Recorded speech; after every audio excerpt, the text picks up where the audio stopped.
Amiya! Hello, everybody! Thank you guys very much for coming today on this Wednesday morning, afternoon, or night, or wherever you are. Amiya! Hi. Oh, you guys are here. Thank you. I'm so excited for today. I'm really excited for today's presentation because I did a lot of research. I feel super smart about it because I don't know, there was just some technical stuff. Yeah, I'm substitute teacher Ami today also. Yeah. There's just a lot of technical stuff and I was like, you know what? I did a great job compiling this, but some of the stuff I didn't totally understand, but I know some of you guys are real smart, so you can probably decode my, bubblegum brain stuff, my bubblegum brain talk. First I wanted to thank Fancy Man for a donation that I missed yesterday, or it was after I went to my loading screen, one or the other, or my ending screen, one or the other, but thank you so much, Fancy Man, for the donation. Ami, thank you for the stream today, brought back some good memories of games played. Keep up the hard work as always and look forward to the cover on Friday. Thank you so much. Oh, I almost forgot to I did forget to post my cover link in the chat as a pinned comment. Give me a moment to do that and then I will say hi to everybody. Meow meow meow. Okay. No, don't play. Do not play. Do not. Okay. Oh, the sniper, thank you very much for the 2 months. Yo, Ami, I've been looking forward to this stream. I love the topic. Yay, thank you. Okay, hold on. Let me type the link. Or not type it, I'll just paste it.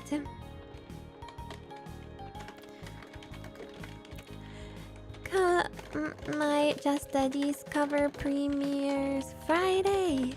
Waiting room here. There we go. And we shall pin that.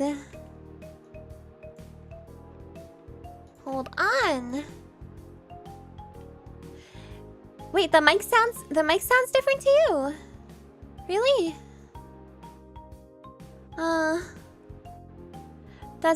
Is there something wrong with my my audio, you guys? Let me know please if there is.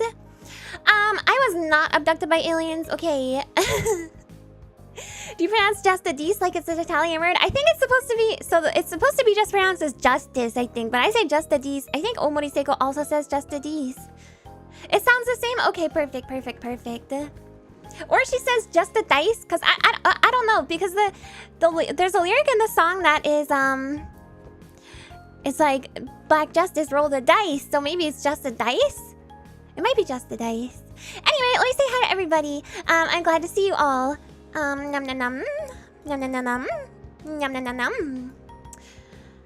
Hello Wilson, hello Silver Myth, hello Shrike, hello Doggo, hello Sturm, hello Naruko, and NG Bin, and Fatless, and Akatsuki, and Crippling Insomnia, and D, and Trust, and Brum, and Turbo, and Deg the Pig, and Shook Their House, and Choco Milk Tea, and Sumptuous Potato, and Maxter, and Hunk, and Johan, and Noah, and Kat, and Lone, and hello to Conky, and Catbus, and Cheese, and Zabolisk, and Tom, and Uncle Red, and Backslash, and Icebox, and Top Hat Dino, and Queen Ganyu, and Absolute Link, and Precise, did I say hi to you? Hello Inyan as well. Hello Koala Slime. Hello Otori Golden, and Not RJ, and Kinetic, and Zukov, and Magik, and Espers, and Dazuri, and Bakuin Prime, and Batsu, and Pandaman, and Negator, and hello to Jellyhead, and BR, and JC-kun, and C-Line, and Totally Not Chris, and Mr. Friend, and Plenum, and Fatless, and hello to Alex, and Goalkeeper, and Yuku, and Big Simp, and hello Iskender as well, and Silho, and Jojo, and Jamal, and hello Opsimathics, hello hello Guile, hello JD Assassin, hello Kyle, hello to Zehutsume. Hello to Doggo. Hello, Anon. Hello, Ohamiya to Inzizer and Zabolisk. And hello to Cosmic Spear and Fish and Modalis and NG Bin. And hello to MA and Yonjunana and Hippopon. Ohamiya konnichiwa. Hello to Absolute Link and Cyclops and Chaos Muffins and did I get everybody? Oh, I forgot to introduce myself. You're right. I'll do that in a minute. Hello, Lyrical Curry. Hello, ZR. Hello, The Sniper. Hello to Attaboy. Hello, Pakanen. Hello, Elusive Man. Hello, Crim Hollow. Hello. Oh, there's so many of you. Hello, JP. Hello to Heavy D. I think I got. Oh, hello, Big Guy, and hello, Groovy Fox. And hello, Temporal Paradox, and Nine, and Cosmos, and Mantorok. Oh my god, I almost missed a huge chunk of people. I would have been so sad. Hello, Pandals as well, and hello, Ark. And Berserk Rage, and Jackson. Oh, you're graduating from high school. Well, congratulations. Congrats. Hello, Monaska and Indigo Fox. And Twain and Mad Dog. And how did I miss so many? Because my chat skipped down. That's how. Okay, I think that is actually everyone. Oh, hi, Handsome Orc. And hello, Dan at lowercase c. And Sturm as well. Okay, I think that's everybody. Oh, hello, Ria. You left your cat message too early. I got you. Hello, Draconite as well. Can you see a list of all watchers? No, I'm just reading your guys' name from chat. Hello, Android. I don't hate you. Shut up. You guys know I don't hate you. Okay, never. Not even a single one of you.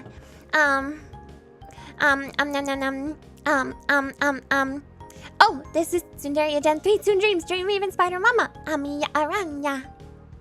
Hello, Mad Dog. I think I did get you eventually, but I almost skipped you. But I did get you, Mad Dog. I think. Oh, Draconite, thank you so much for becoming a bucko. Thank you. Get some buckos in the chat. Hello, Mr. Vaporize as well. And hello, Randy. Even if you insist on calling me a crab, I do not hate you. Not at all, not even a little bit. So yeah, life update. I dreamt last night that I got abducted by aliens. And now I posted about it on Twitter, and everyone's trying to convince me that I actually got abducted by aliens and it wasn't just a dream. And I know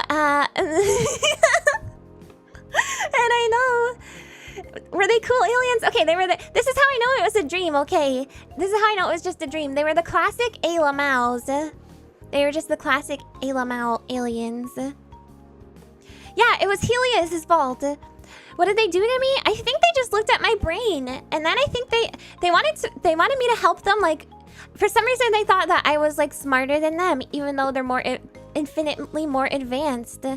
So they thought I was smarter than them for some reason. So they wanted me to help them like improve their ship. Yeah, it was just a classic Ayla Mouse. So that's how I know. That's how I know it wasn't real. Did they find it? Find what? My brain! Of course, probably. I don't know. There wasn't that much detail. I don't remember. Improved ship? Ayla Mouse. Come and play Helios with us, Ayla Mao. What is Ayla Mao? That's like, you know, your classic... well, it's like a meme, but I just I just call Ayla Mal the classic, like, gray and green or green-faced alien. Like the emoji. Helios looks fine, but its map design and mechanics are bad. Not bad for a bootleg. I mean, it's not a bootleg, right? It's like an originally developed game by some dude. Yeah. You played all those retro shooters. You certainly know how to build a proper spaceship. Do I though? Do I? Maybe they heard that in my brain. Maybe they saw that in my brain, and they were like, oh, she must have knowledge of the ships, but they don't know what video games are. Hi, Shania. Did you get to teach them how awesome Morning Musume are? No, I think I was too nervous. I don't remember a lot though. Hi, Mega Blender. I don't remember a lot of that happened. What did they smell like? I don't know. I can't smell in my dreams. And that's also how I know it was not real. I feel like I remember their smell. What's my new name? I've not been replaced. I don't have a new name. I don't have a new name. Yeah, I have drinks. I have drinks. I'm gonna need it today. What weird, creepy video games did they leave you with after abducting you? This one weird game called Helios. It's really strange, really strange. Hi, Nori. They learned they got the Queen of Planet Ami and let you go. Yeah. And so they didn't want to, you know, cause any, like, issues with my planet, with the leaders of my planet, which, as you know, is just me. I am the leader of my planet. Hello, Shang. Don't they say that people who get abducted by aliens later think it was a dream? I mean, probably, but no one. I don't think anyone's ever been abducted by. Listen, I want to be abducted by aliens. I want to believe that this is real. I want to believe that it was real, but it's just not, you guys. It's not reality. Yeah, I don't want to cause an intergalactic incident, precisely. Ami brought up Echo the Dolphin and they recoiled in horror. No, I don't think they know about video games. What planet am I from? Ami Planet. You joined the stream at a weird time. I was just talking about the dream I had last night where I was abducted by aliens. Hi, Pudstorm. Yeah, I want to believe. I mean, I do believe, but I don't believe that I can, that I was abducted or I could be abducted by aliens. Because why would they abduct me? What's so interesting about me that they need to study my brain specifically? Other than the fact that it's smooth, like, it's baby skin smooth because it's cute and bubblegum. You know? Why else? Why else would they do it? If you're part of Tsunderia, are the rest also abducted? Okay, I'm gonna ask them if they had a dream like that later. And if they say that they had a dream where they got abducted last night, I'm gonna freak out. Because then that means it's true, for sure. For sure. Did they stop asking if they didn't do any kind of... They didn't do any kind of... There was no kind of examination except of my brain, okay? Stop. You said you want to be abducted, maybe other people are not so cooperative? I mean, maybe. What were they gonna do? Fight the aliens? The thing is, if aliens come and visit, you don't know. You don't know what's gonna happen if, like, anything you do could be taken as a sign of aggression. Oh, Akatsuki, thank you so much for the 3 months. Thank you for being here. Your streams are a great deal of fun and never fail to brighten up my day. Thank you. You guys brighten up my day too. Also, Karth is technically an Ayla Mao. Beware. Yes, we must be careful. I would not want to be abducted by Karth. Aliens want to find the cutest creature. No! No! They didn't. Alright, you guys. The subject of today is... Oh, it's DRM and, like, copy protection and stuff. So, I got this idea when I was playing Another World, because the original version of Another World had like a really cool code wheel that you had to use, and you had to, so it would come with the physical copy of the game. So you needed this little code wheel that you spin around to be able to put in a code to get the game to play. So I thought that would be an interesting idea for a stream, and it turns out it was. There's like I have an itchy eye. Amiya Aranha. There's like so much information out there about this stuff, and so many like weird methods people tried. So we have a lot of fun content. What is DRM? It's digital rights management. So it's like anything that was put in place to prevent like copying or, you know, illegal distribution of video games or movies or, you know, music, or it can, a number of things. There's some weird ones we have too. Precise, thank you so much for the 6 months. Sometimes you like to brighten your day too. Fish just uploaded a really cute picture she did of you. Would you care to take a look before you get started? I would love to take a look. Is it on the... Oh my god, it's beautiful. Let me show you guys. Oh, it's so pretty. It's so pretty. It's so pretty. Pretty art. Absolute Link, thank you for the 4 months. I don't know how many months. I'm just checking. Apparently 4. Apparently 4. Well, this will be your 4th month. That's a cute... What's a cute sound? Oh, cute! Oh, I'm gonna show you guys. It's so adorable. It's me. You'll see, you'll see, you'll see.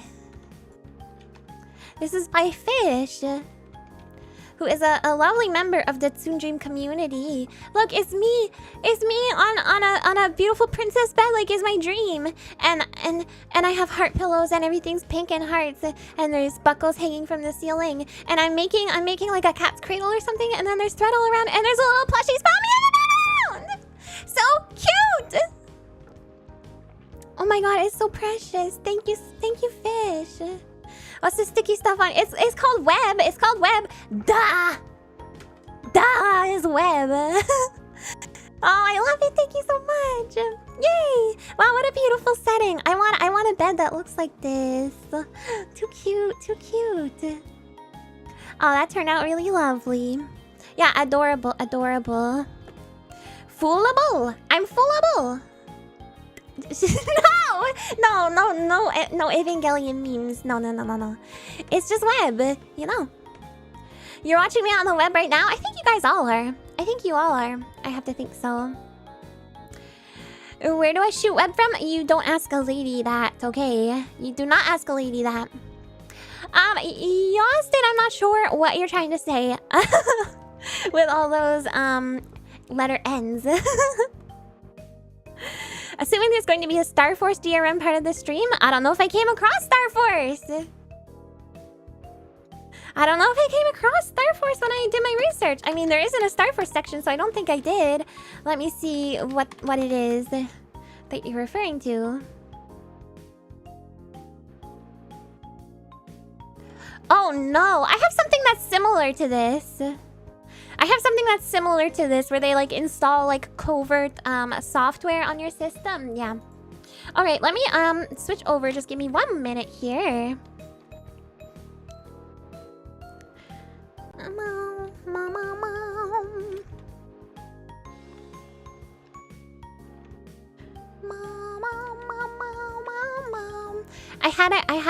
I was getting it set up in my loading screen, but it's a little off kilter, so there we go. I mean, I did get a lot of stuff today, so it's highly likely that it will be covered if you've heard of it, but I couldn't get everything, you know. Yostin, I'm really sorry. I don't speak Spanish. But thank you for the message. I only speak English and Japanese. I'm sorry.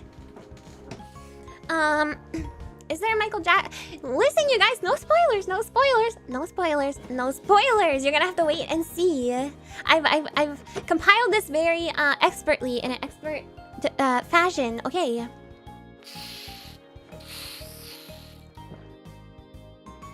But without further ado, let's get switched over.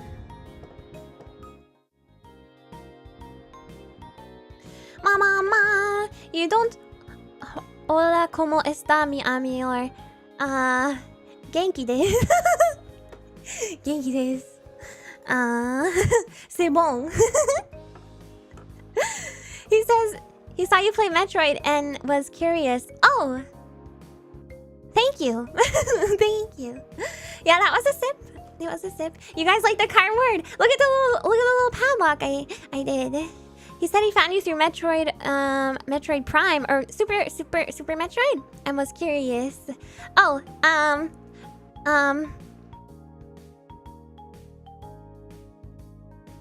the heck do you say thank you? I don't remember. I know how to say de nada.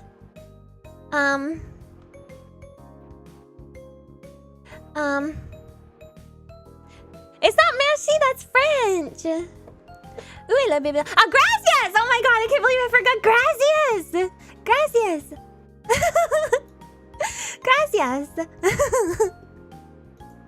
Yeah, this is some good quality cardboard. You even got the little dot. I forgot. Okay, I don't know. I know the word, it just temporarily escaped my mind. Okay. If I can remember de nada, obviously I can remember, you know. You know, gracias. I just forgot. Temporarily. Okay, so this is my DRM thingy. Do you like how I put the padlock and I expertly crafted it so that the padlock is overlapping with the Y? So it looks like it's hanging from the Y. Yeah, I just got abducted last night. Okay, you guys, come on. Not skimping on the budget. Yeah, this cost me approximately an hour in collecting cardboard from packages, my Amazon packages. Amiya Aranha. Normal human specimen, thank you for the donation. Hello, fellow human specimen. Do not be concerned with superior alien concourse. It was a dream. You are streaming like usual. You are not trapped in a holodeck illusion. Have a nice day. Google what? Have a nice Google lag. What? Stop! Stop! An alien would not donate to me. Would not. You think I use the same cardboard every time? If I use the same cardboard every time, would you see this? Would you see this little indentation? That's definitely different every time, and it's not identical to every time I do these presentations. No, you wouldn't. Okay. What if we're all aliens? Then that would be happy. Ariel, thank you for the donation. Quick, guys, what was the 7th word of line 15 on page 24? I don't have my Ami game manual anymore. It was meow. Is that where we bit it? Wait, what did you bite? What? Oh, the cardboard. Oh, not me. Okay. All right. So this is my presentation on DRM, copy protection. I'm not sure if those two terms are used interchangeably. But, you know, copy protection, DRM, anti-piracy measures, all that kind of stuff. So, you know, if DRM is a really specific term and I'm misusing it, apologies, but you should know that it's gonna all be in that vein of stuff. There's some very, very technical. Some of this stuff is extremely, incredibly technical, beyond my comprehension, beyond my abilities of comprehension. So because it's so technical, I did my best to understand it, but I don't know if I understand it completely, totally for some of this stuff. So please be patient with me, and if you guys know about some of this, like this bits and the bytes and stuff, you guys can fill in my blanks a little bit, if you please. Yeah, digital rights. Meow. We know exactly what you mean. Okay. Good. Yeah, so that's my disclaimer. Yeah, some of you guys know about bits and bytes, so you should be able to fill in some of my like empty space, you know. So this is separated into a couple of different sections, and the first section is physical methods. So this will be covering anything that is like not physical to like the disc or the game itself, but something outside of the game. Outside of the game that is used to circumvent you know, piracy and stuff. So for example, you'll understand what I mean when I say this. Code wheels. So we already looked at code wheels a little bit when I was playing I was playing, what the frick is it called? What What the freak is it called? Another world. Okay, so that's when we saw the Monkey Island had one too, but we didn't look at it when I was playing when I was doing the Monkey Island. But we did look at it when I was playing Another World. So this website had a bunch of different code wheels, and I've included a very boomer method of visiting that website. I have a QR code. I have a QR code, so you can scan that code, and you can go to the website that has these interactive code wheels. But these wheels would come with the game. So I played these two games before. The one on the right is from Another World. And then the one on the left is from The Secret of Monkey Island. Why is my brain asleep? What have I done? I've been totally I've been pretty, you know, coherent so far, I think. QR codes are boomer. They're kind of boomer, yeah. I'm sorry to say.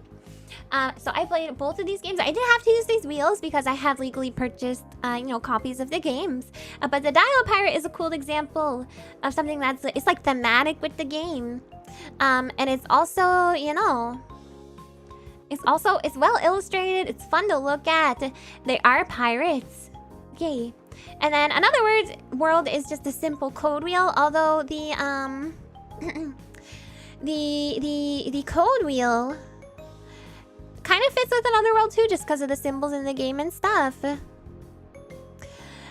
doesn't lead to my NeoCities page. It leads to the freaking... I just tested it live on air, okay. I like how it's called Dial-A-Pirate, like you're calling an actual pirate to help you with the game. Yeah, you're calling a pirate and then it's like... You need to put this code in. Test Drive had one as well, where you match the keys to the respective vehicles. Oh yeah, there's all kinds of different code wheels for games of this era. These are just the two I picked because I thought the Dial-A-Pirate was very, very cute. My brain is not made of fish cakes, okay? So, I like that they're, you know, colorful and like they look nice and they fit with the game. And the site, which is the QR code that I have here, has digital versions of a lot of these code wheels. So you can check some of them out. So how it works is you would start the game, and then the screen will come up, and it would, in the case of Secret of Monkey Island, it would display a pirate's face, but it would be a combination of two, like, different faces. So you would have to match up the faces using this wheel, and then you would have to enter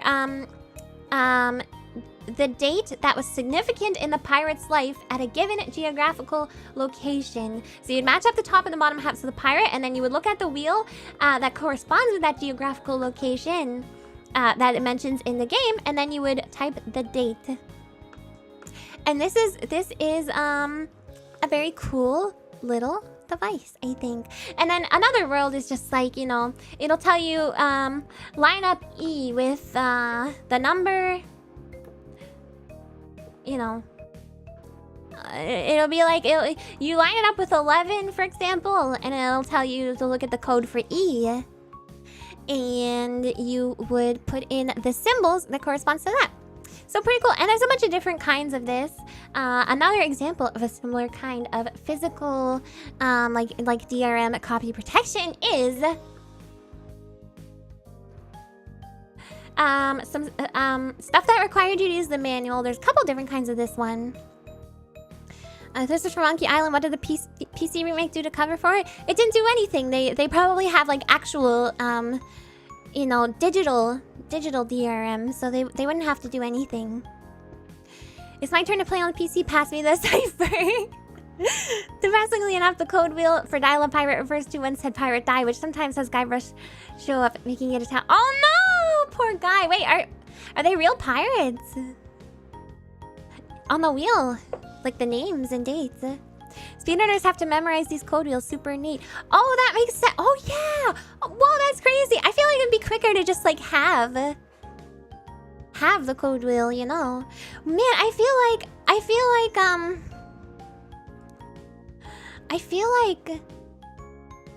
that's a cool aspect of speedrunning that I never thought of. Spoilers for the Secret of Monkey. Oh, no, he doesn't die. He doesn't die in the Secret of Monkey Island, don't worry. Or does he? Or does he? I don't know, because that would be a spoiler. We don't know what happens to him. But I mean, that game is also, you know, like 30 years old, so... Can you memorize code wheels? Are there not tons of combinations?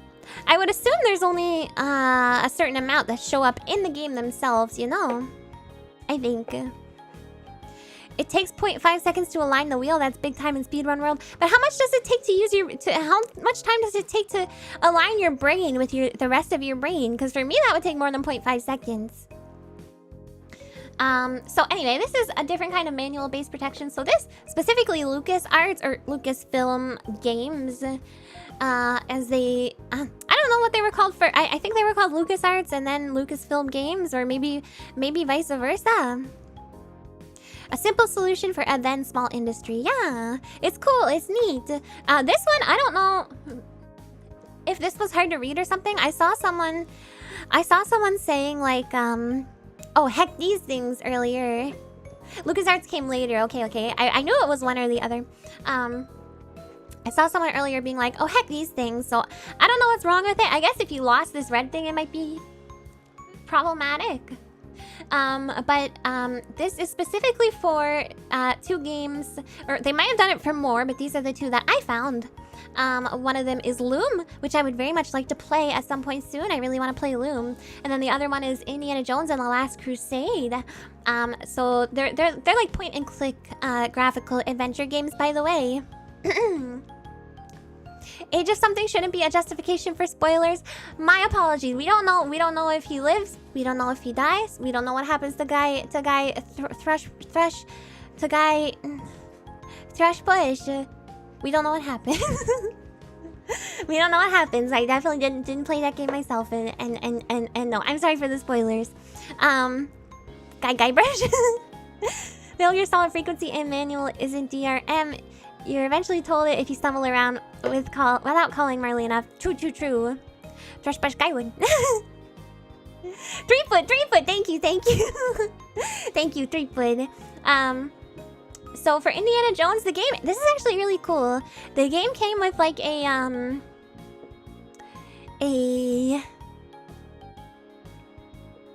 Grail diary replica, which is something that appeared in the movie Indiana Jones and the Last Crusade, but it was like a more minimalistic version. And so it had a bunch of information about the game, and then it had some copy protection stuff where you had to like look at it through this red thingy, and it would, you know, it would key out the red, and then you would be able to read a code. So this was their like copy protection, and then you'd have to enter the code into the game. And supposedly the colors used would also make it more difficult to photocopy. What's happening? Oh, I think a really large truck just went by outside because my whole room just shook. It scared me. You heard it barely ever worked? Like you wouldn't be able to look through it? Well, there's actually one that's similar to this that barely ever worked, so that might be what you're thinking of. I'm gonna talk about that one as well. It's not UFO, shut up! No. Earthquake? No, it's not an earthquake, but that's what I've been through, like a big earthquake before, so I always get really nervous when shaking happens. So sorry for overreacting. And then Loom was a similar situation. They had like a book of patterns, which, in addition to being copy protection, it's like a really cool like physical piece to have with your game. Like they look nice, they have cool illustrations. They're like really, they keep you immersed in a lot of cases. And what would happen is if you entered the code wrong enough times, it would enter demo mode in the game, so you would not be able to play the full version of the game, and you would have to restart the game from normal or from the beginning to be able to get another chance at entering the code. Otherwise, it would play you a demo. Fun fact: the first ever DOS PC game adventure shipped with copy protection. What kind of copy protection? So this is an interesting one. You have to look. This reminds me of, by the way,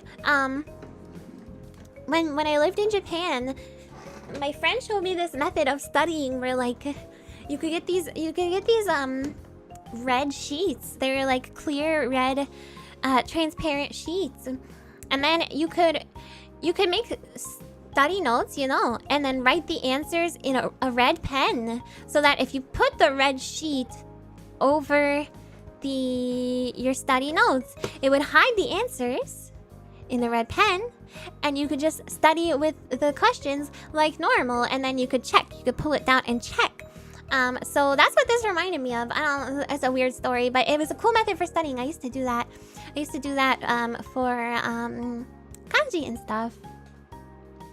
Alright, we're gonna move on to the next instance of manual-based protection. Okay. Yeah, it's big brain, it's big brained. Hi, James! Oh, just a simple disk check. Interesting.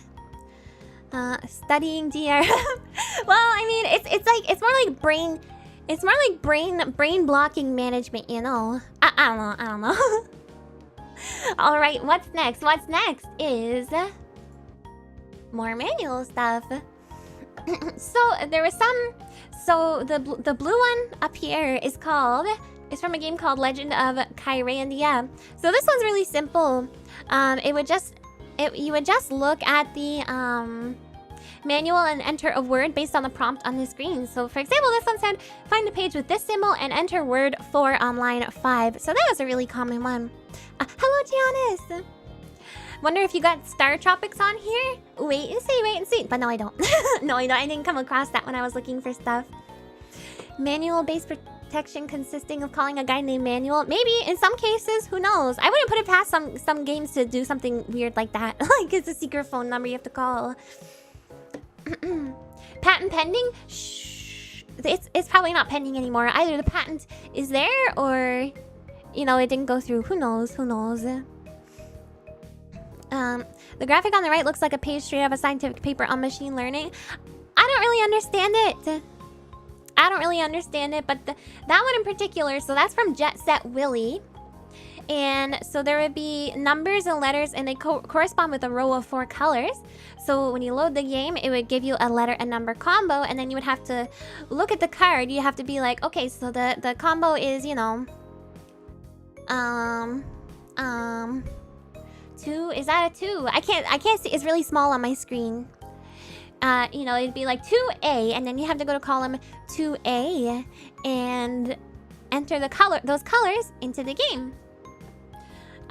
So it'd be purple, green, blue. It would be blue, purple, green, blue in the A1 column. And then it would start the game. If you get it incorrect, you have to try again and again and again. Until it doesn't loop anymore. It'll just keep looping if you get it wrong.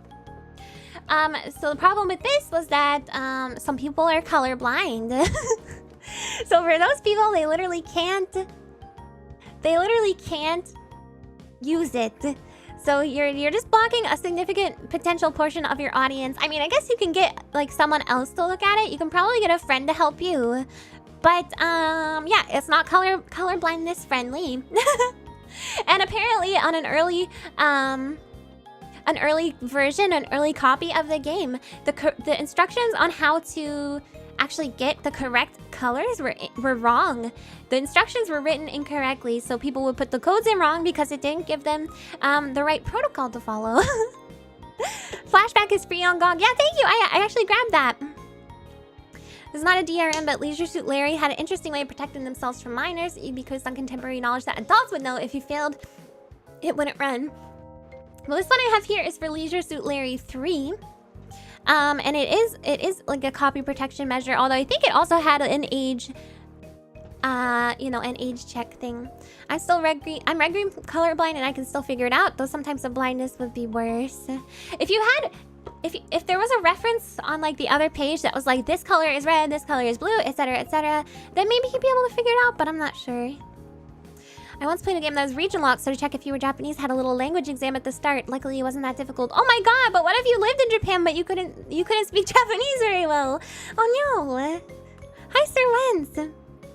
That reminds me of one. I didn't end up getting to put the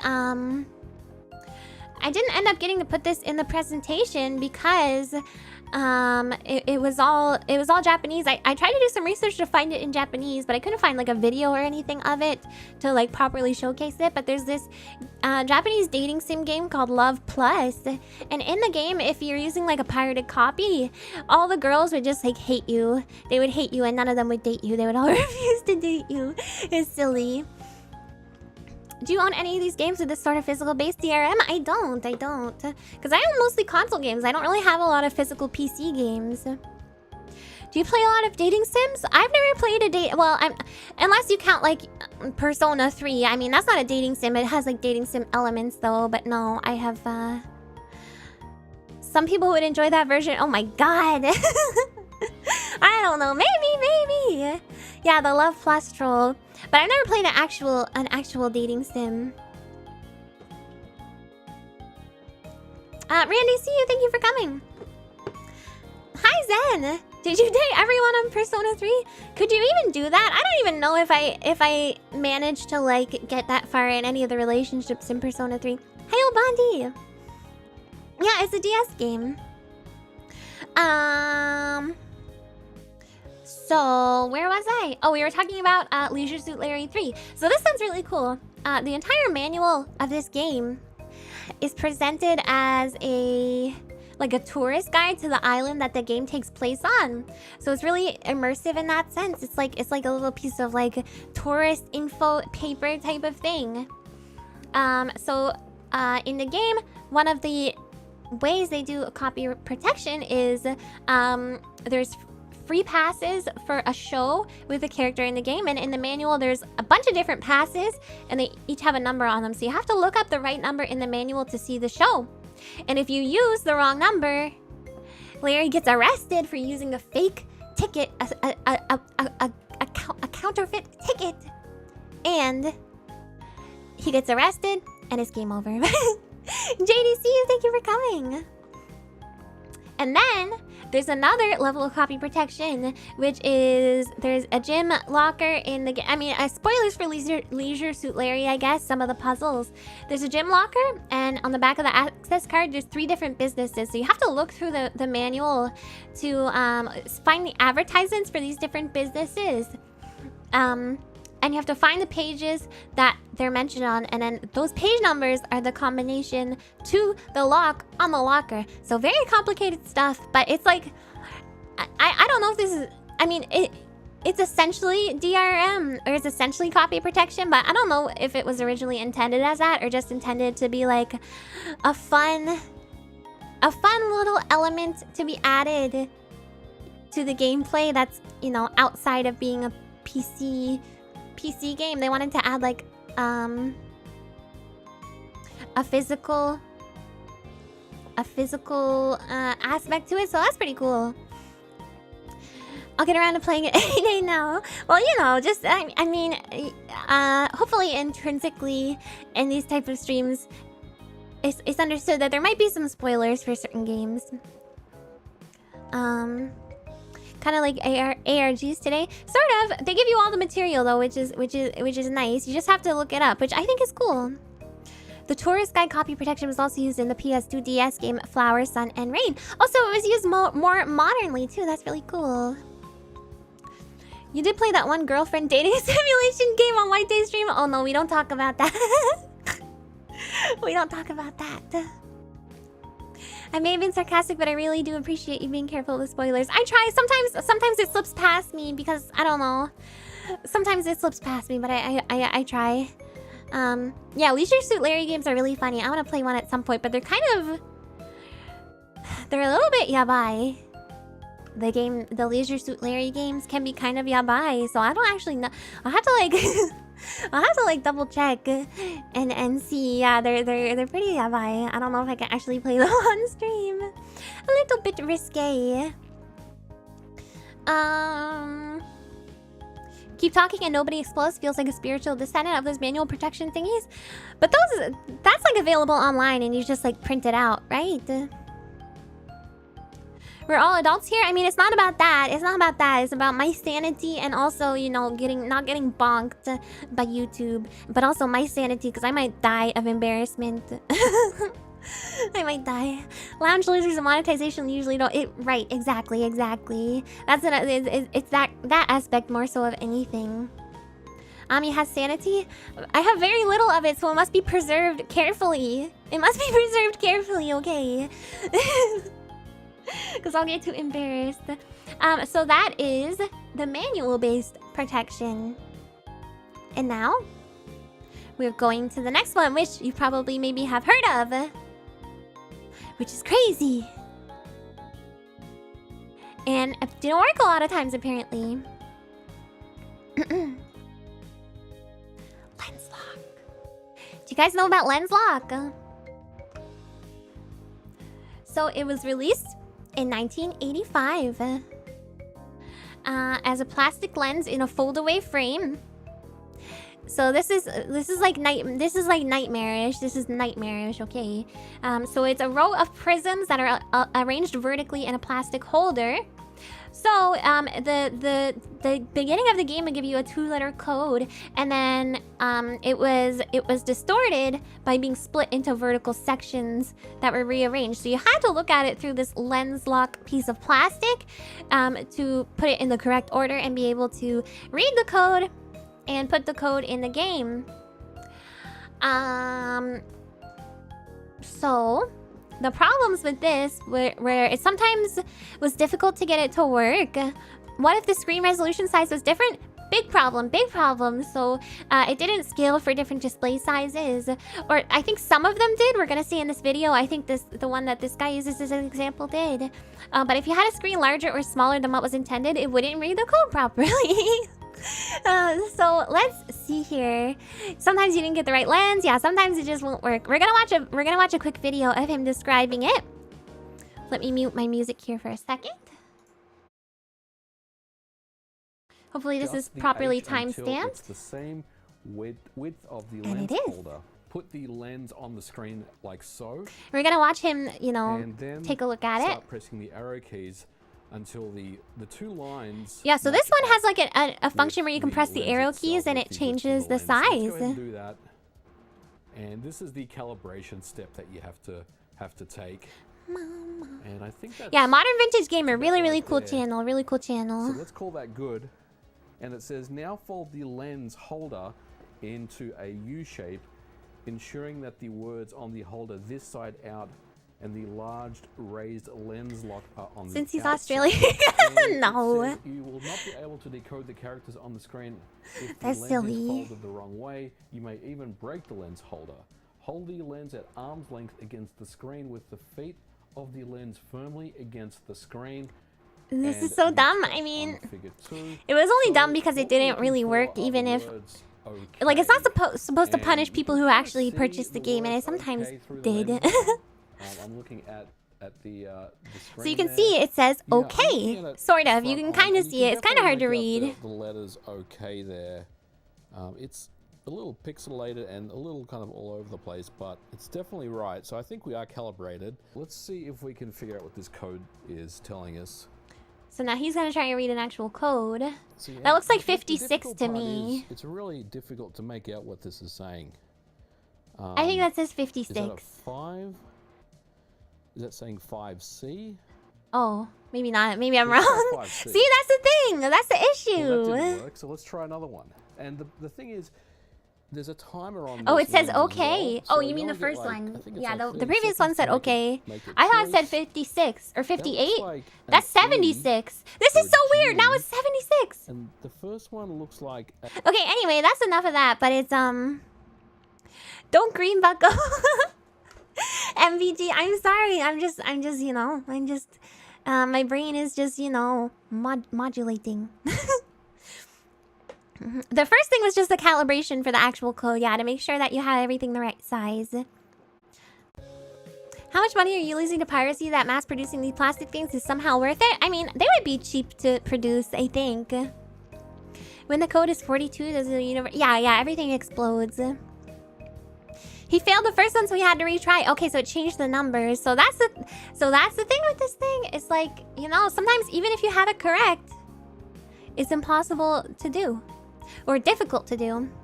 Next, you're gonna show us white and gold versus blue and black. Oh my god, don't remind me of that. And Laurel Yanny. Yanny. I'm modular. What parts can I detach? I don't know. Maybe my ahoge. Early PC games are notoriously hard to preserve due to all the cracked copies. That's a shame. Game preservation is very important. Yeah, it was done because it was cheap. Exactly. So I think it was very cheap. The trick isn't to foil piracy, it's to inconvenience pirates long enough to get first week sales. Yeah, I actually have an example of someone talking about that a little later, with a certain dongle. Are my spider legs modular? Sure. Why not? The cost of manufacturing the lenses and the frustration you generate from your consumers seems like it's more harmful to their bottom line than piracy. I mean, a lot of games, this wasn't just like one company using these, as far as I understand. A lot of games use this. I think this was pretty widespread. Yeah, a certain dongle. Yeah. Are my spider legs detachable? Sure, why not? No, they're not. I don't think so.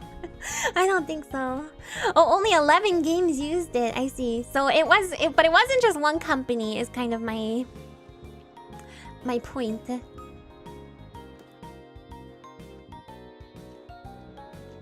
Okay, so that was the lens lock. So a very frustrating little thing, but interesting if it worked. You can't mention the dongle? Why but what if I'm gonna mention the dongle? No, my head's not detachable like Orla. I'm not a Dullahan. Alright, let's go to the next one, which is a whole different category. This is a whole different category, which is things that affect the reading of the disc or are implemented during the writing of the disc, okay? Now, this is where things get technical. And I might have a difficult time explaining it because I had a difficult time understanding it, okay? Alright. So just so you guys understand that, if I sound stupid, I apologize in advance. But the first one's easy to explain, luckily. Luckily, the first one's really easy to explain. It's the Famicom disk system. Okay, so you see how the disc has, it has Nintendo, the Nintendo word imprinted on it. You see. So, the idea is that, when it would read, I'll explain it in a minute. I'll explain the name of the game in a minute. The idea of it is that, the inside of the system... Stop! The inside of the system would have parts that insert into the little logo that's imprinted there, and then that's how it would read the disc, or that's how it would detect that it was you know, a readable disc or something like that. Something would slot into those letters at the bottom, and so the idea was that to clone the disc, you would have to write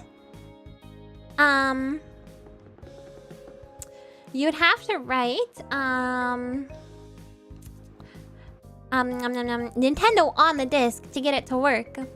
But Nintendo was going to, I guess, apparently, potentially, this was their idea. They were going to sue people for using the Nintendo name without permission. But people still got around it because they figured out which indentations were actually needed. So they would make it say things like Nintendo, but not exactly Nintendo. You can see this one says Niniendo. This one says Niniendo. Hence Niniendo, yeah. There's Niniendo. And so the middle one, people would put, you know, I'm pretty sure, by the way, it's just like a slot machine game with like pretty ladies, you know. But obviously they didn't want to have, you know, adult games on their system. So to circumvent that, there would have to be... I'm not sure how this one specifically works because there's just like a blank space at the bottom. But maybe that's all it needs. Maybe it just needs a blank space so that like the pieces can go in. Yeah, I think so. I think so. Okay, these are just the first pictures I found. Okay. And I wanted to you know, give the example that, you know, because it's yabai material, you know. Sega did something similar by using trademark screens and Sega as magic number in ROMs. Those schemes famously failed in courts. Oh yeah, because they were saying, I think I read about that. The courts ruled that like if you needed to use the name to like produce the game, then the copyright was not applied there. Or something like that, I didn't really understand it, so I didn't include it, but... I can't read the middle one. What does it say? Oh, shut up! You can read it. This is... it's a slot machine game, I think. I don't know what it is, but it's cute and it's an example of what is going on here. Okay. There's Japanese above it. Read that. Bishoujo. It says Bishoujo. Okay, that just means beautiful lady. Alright. Computer Magic World. Yeah, that's the name of the game. It's a slot machine game and you get pics of girls in bikinis when you win. Yes, exactly. It's not that yabai. It's not as yabai as it seems, okay? Yeah, it's a slot machine game with some bishoujos. You did not research it? I did, okay, but I mean I haven't played it, so I can't say for certain. Alright. Alright. Let's move on to the next one, which is highly technical. I'm gonna do my best to explain it. I'm sorry for my dumb. So this is Dungeon Master. So this is an old game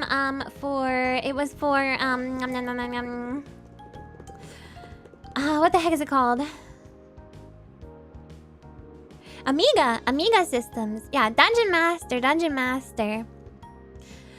So it's very sophisticated and old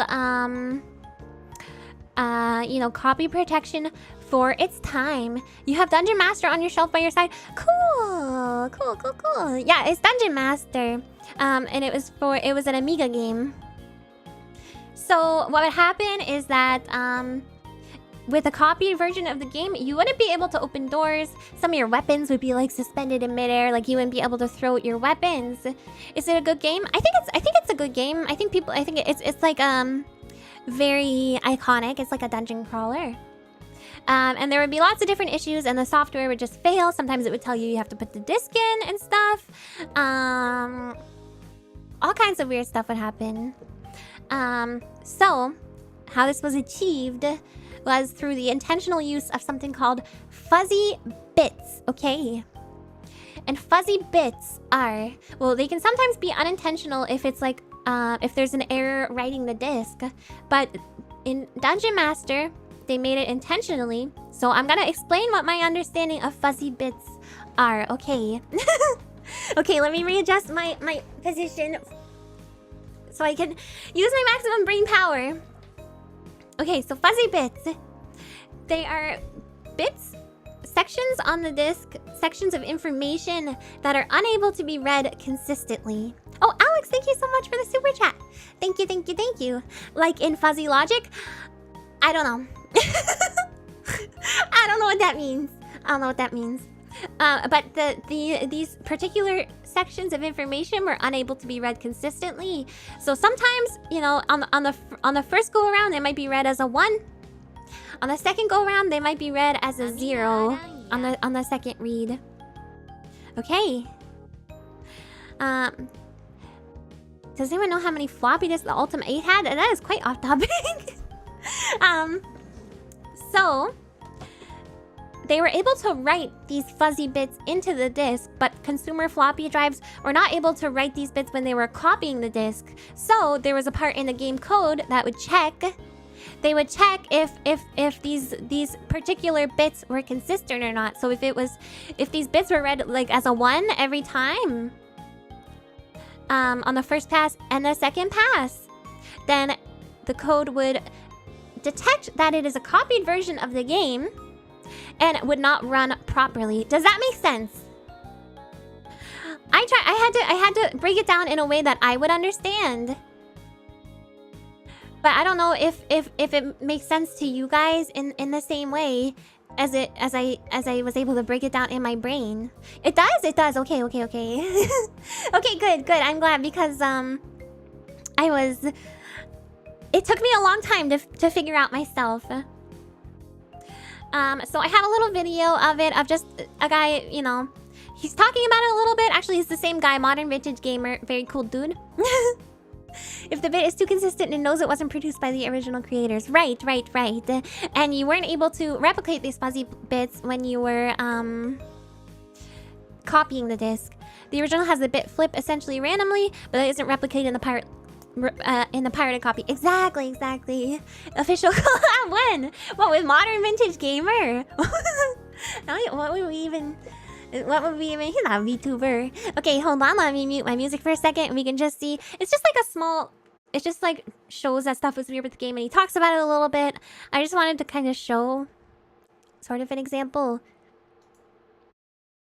But it was apparent that there was more at play here. Many people complained after a few minutes to a few hours of gameplay that they would experience weird behavior in the game.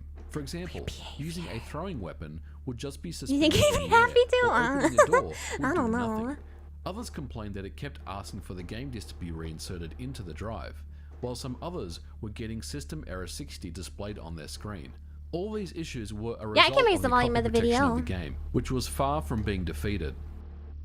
If we think about storage media like floppy disks, DVDs, so this guy's and about tape to go into drives, some all super technical is stored stuff. As binary or as ones and zeros. On a DVD, a pit or an area where the laser gonna head burn explain is the equivalent things better of a 1, and a land than I is a could. 0. On a floppy Or more disk, technically, a I don't know 1 about is if better. the right head has magnetized that area on the disk, or a 0 if it's demagnetized. Oh. These ones and zeros form the contents of the storage media, and in this case, the Dungeon Master game disc on floppy disk. But what if there was a way to somehow write a bit on a disk that sometimes might read as a 1 or sometimes might read as a 0 in some indeterminate state? This is known as a fuzzy bit, and it lived on Sector 7 of Track 0 on the disk. Its value is not known. It's either a 1 or a 0 and can change with each read of the disk. The game would know that a backup or pirate copy was being played if the result from the fuzzy bit was always the same. But if the result switched around between a 1 or a 0, then the game would play just fine. There we go. So he explains it in a lot better of a way than I can. For me as a developer, it's super simple. Yeah, I know. You guys, okay, my Dreamweavers all have beautiful minds.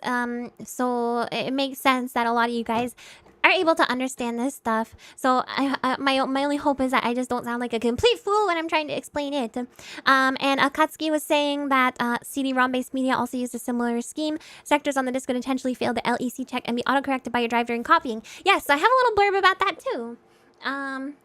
My explanations were very close. Okay, yeah, I'm happy. I'm smart. SMRT. Changing the bits don't mess up the game. Well, those bits are meant to be like in the data of the game. They're just there so that the code can like check for it. As far as I understand.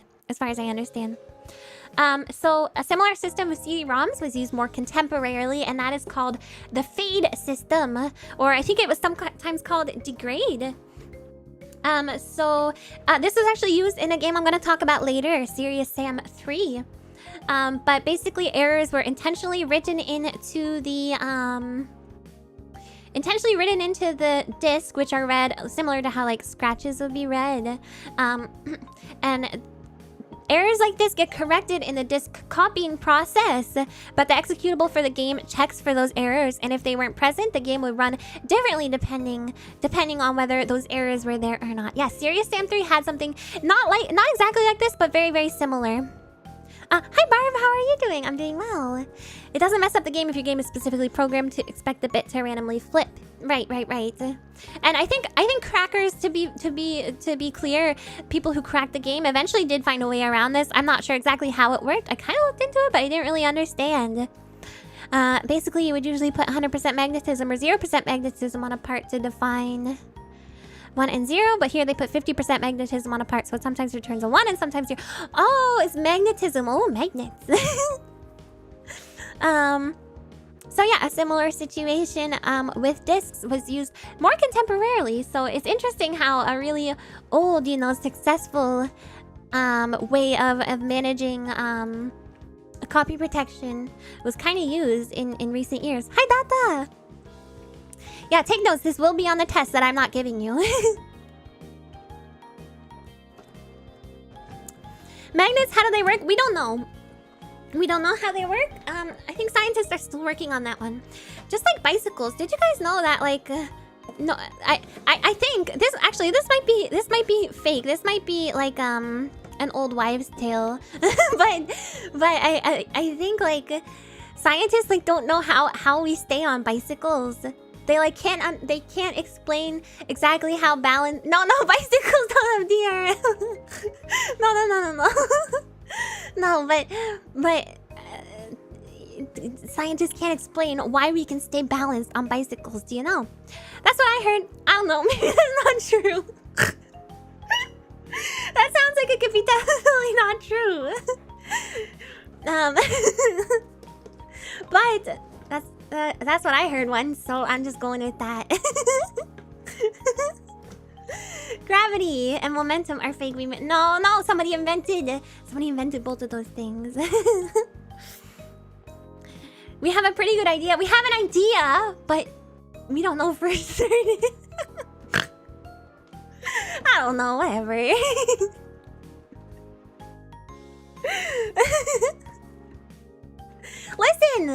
Listen, I don't make the news, I just report it.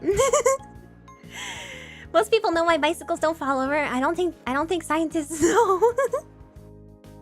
There's a reason. Oh, they must have figured that out in the past 5 years or so.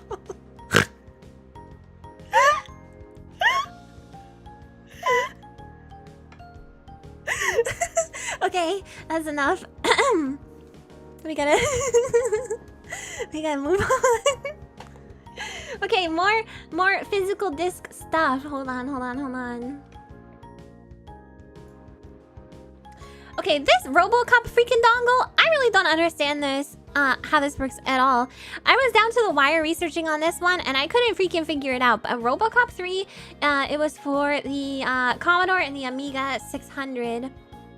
It was for the Amiga 600, which is a Commodore system, and the Amiga 500. Amiga systems. RoboCop's dongle. Listen. Okay, I almost didn't include this because I was so mystified by the explanation, but I'll do my best to explain it, and then maybe some more knowledgeable people can help fill in the gaps, you know.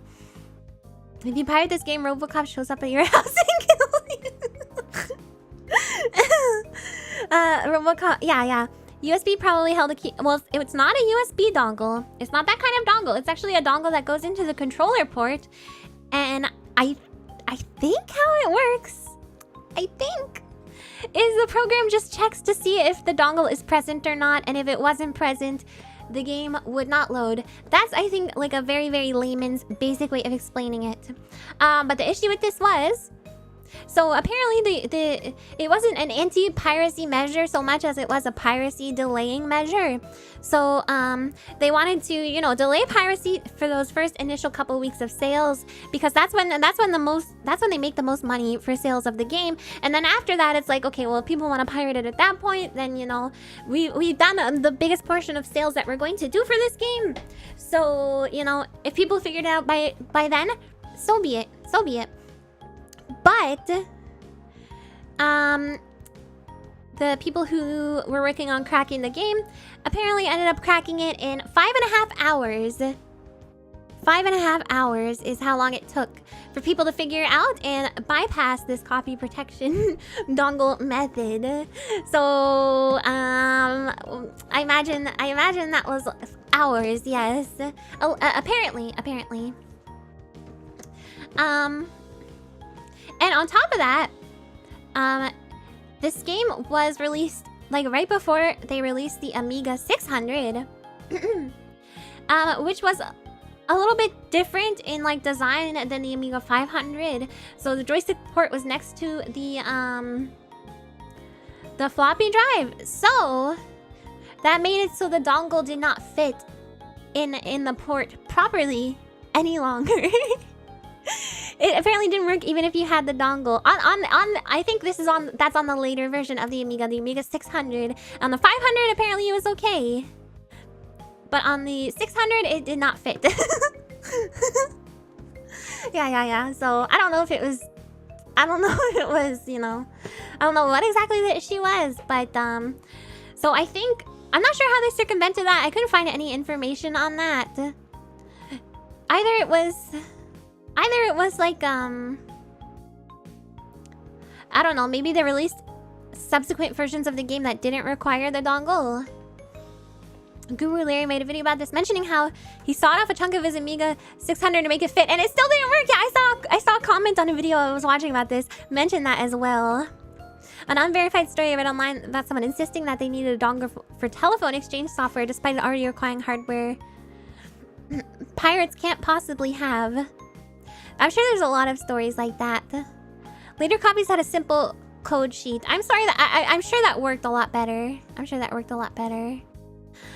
So that's the story about the dongle. I guess it's a lot simpler than I thought it was. When I was reading it earlier, for some reason I was like panicking. I was like, I don't understand this. I'm never gonna be able to explain this. But seems like the words dongle and did not. You guys, chill, you guys, chill. Okay, I get it. It's funny word. Okay, it's a funny word, funny dongle word. Okay, get it out of your system. Oh my goodness, you guys, get it out of your system, children. What is this? A class of preschoolers? I know it is. You can't say you're not having fun with it. It didn't even cross my mind until just now, okay? As a matter of fact, my mind is not constantly in the gutter. Alright. The next method of physical disk writing or reading protection is Rapidlock. Rapidlock, also very mystifying to me. I'm not sure how it worked, but it was for some Commodore 64 games.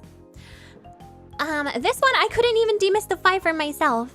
I couldn't even read it in a way that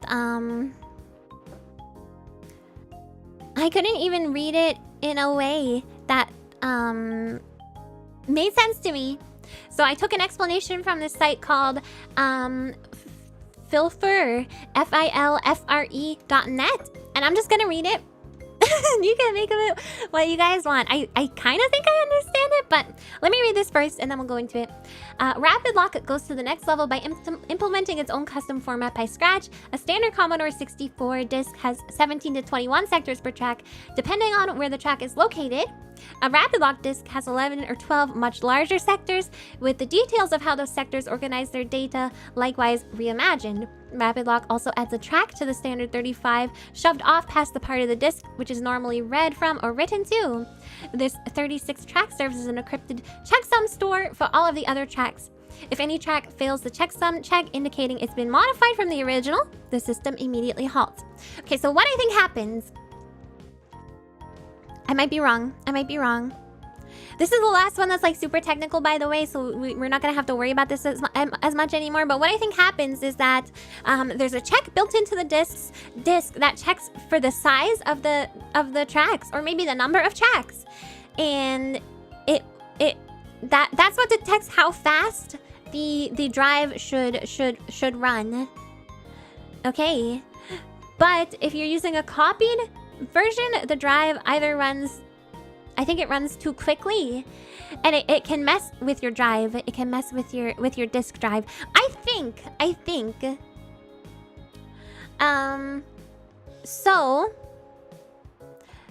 You can correct me if I'm wrong, by the way. I don't actually I don't actually know if that explanation was totally correct. You're journeying through the weeds if we're getting into SHA checksums. It's quite complicated. It's quite complicated, but that's my understanding of it. I don't know. I don't know. Yeah, green buckle if you guys wanna give your 2 cents. But apparently people ran into issues with this because well, first of all, if you happen to be using a game that wasn't a legitimate copy, then your drive would start making these like crazy jamming noises, and it would like shake, and people thought it damaged the drive. And on top of that, if your disk drive, even if it was a legitimate copy of the game, if your disk drive was misaligned even a little bit, it wouldn't read the disk correctly, and it would still do that thing where it like funks and shakes and does all this crazy stuff. So a lot of people thought that games that used Rapidlock, a lot of people thought that it was damaging their disk drive, even though apparently the damage was minimal. I mean, shaking would damage the drive, but I think it would be like to such a limited degree that it wouldn't cause any problems until way beyond the lifespan of the system. That would be my assumption, but I don't know, because I don't know. I got a small brain, okay? But I wanted to include this because I thought it was interesting, but apologies for not fully understanding it myself. Something connected with speed. Yeah, I was finding a bunch of stuff about trains when I looked it up. Tiny little men telling the PC that there really is a CD, and it is, yeah, the tiny little men inside, they shake the disk drive around if it's, you know, they shake the disk drive around if it's a fake game. They just know, the little men inside know. Writing an MP3 file to a CD and trying to get it working at a CD player, but it also not like that, right? It's just written in a different way, I guess. I don't know. I'll stick to safer products like Pirate Cop I bought from a guy's car trunk. But what if it's not real? It's not the size of the brain that matters, it's how wrinkly it is. Wait, but mine's not wrinkly at all, so is no wrinkle better or wrinkle better? The box out here is really good. That pirate has 1,000-yard sail. Oh yeah, pirates? This is apparently a cool game. I kinda wanna try it.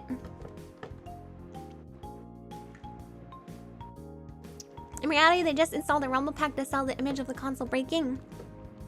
Why would they want that though? I mean, I know that's just a joke. Damage to disk drives is precisely why back in the day tech review shows and magazines would list whether games had copy protection and could be loaded onto the hard disk. Interesting. No wrinkles is fine for me. Okay. Wrinkly means less cute. Okay, yeah, that's what I thought. Yeah, it's a Sid Meier game, yeah. The remake of this was ported 1 billion times. Yeah, so it's definitely something I could play. I don't really know much about it, but I've heard good things. People suggested it to me before.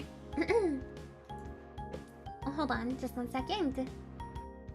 I accidentally clicked off my notes here. Where's Spanish main? Is that like French? Wait, what? Where do you see? Oh, no, on the not Spanish main, the state. Just like the types of formats, wrinkle versus no wrinkles depends on what you want to do. Yeah. No, I don't have to have the wrinkles. I don't want them. Wrinklies. This game's basic idea persists in very modern titles like Mount and Blade. Neat. So it's very influential. Rapidlock wasn't very effective. Yeah, I think people still found a way even around that. People find a way around pretty much everything. You know.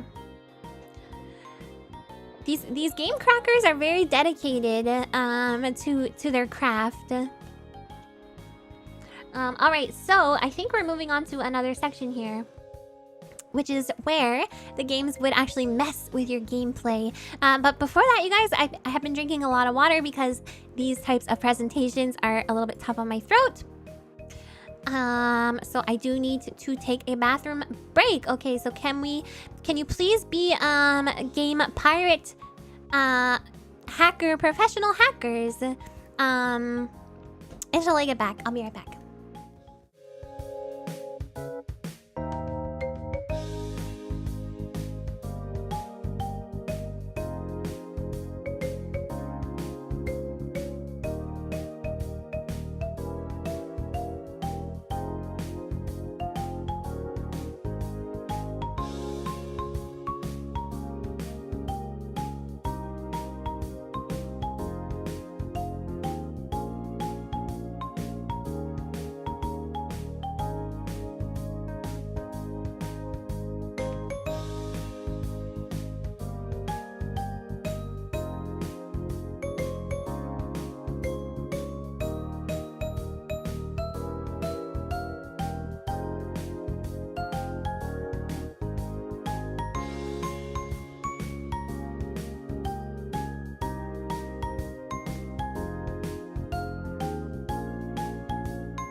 I returned, Tadaima. Would you download an Amiya? That's a good question.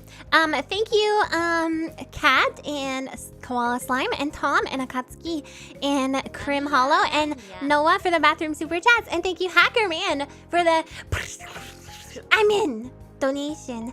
Tadaima. Tadaima. Alright, Agent Bucko, we have disable their security system. Move into target and take all glue cookies and lard bars that you can see, but hurry. It can only hold off their firewall for so long. Don't hold off my firewall. You would download an Amiya? Okay. Okay.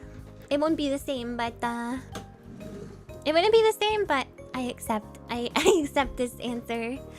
I'm having like I had a moment when I was in the bathroom and I was like, I hope you guys aren't I hope you guys aren't thinking that I'm too I hope I'm explaining myself properly. That's what I was thinking. I was like, I really hope I'm explaining things properly. I'm explaining them to the best of my ability. I did a lot of research. I just want it to show. I just want it to show. Kat, thank you for the donation. For science, would you ever do a stream with obvious fakes, like, you know, cheap copies bought off eBay to see if any triggered DRM things? I think that would go against policy, because I do work with a corporation. Okay. Thank you for the reassurance. I was just having a brief brain moment while I was in the bathroom, like, I'm a fool. I feel like a fool. Okay. I'm happy. Thank you guys for reassuring me. Sorry for being a dork. Okay. Okay. I'm going to go to the next slide, and we will go into the kind of more fun section. Before we get into some of the more weirder stuff. So, this is copy protection that messes with the gameplay. I don't even understand English, I just like your voice. Oh, you're full of it, No need to apologize for being a dork. That's I mean, the dorky part of me is my brain going into overdrive and yeah. But thank you. You guys are kind for reassuring me. Stop. This isn't a reason to be all cute to me, okay? Yes, I agree. This is the best type of DRM. I agree with this. So the first one we're gonna look at is Mega Man X. So, for Mega Man X, if you had a copied version of the game would not function correctly any longer. No, it's not. You guys are foolish. Who needs a reason?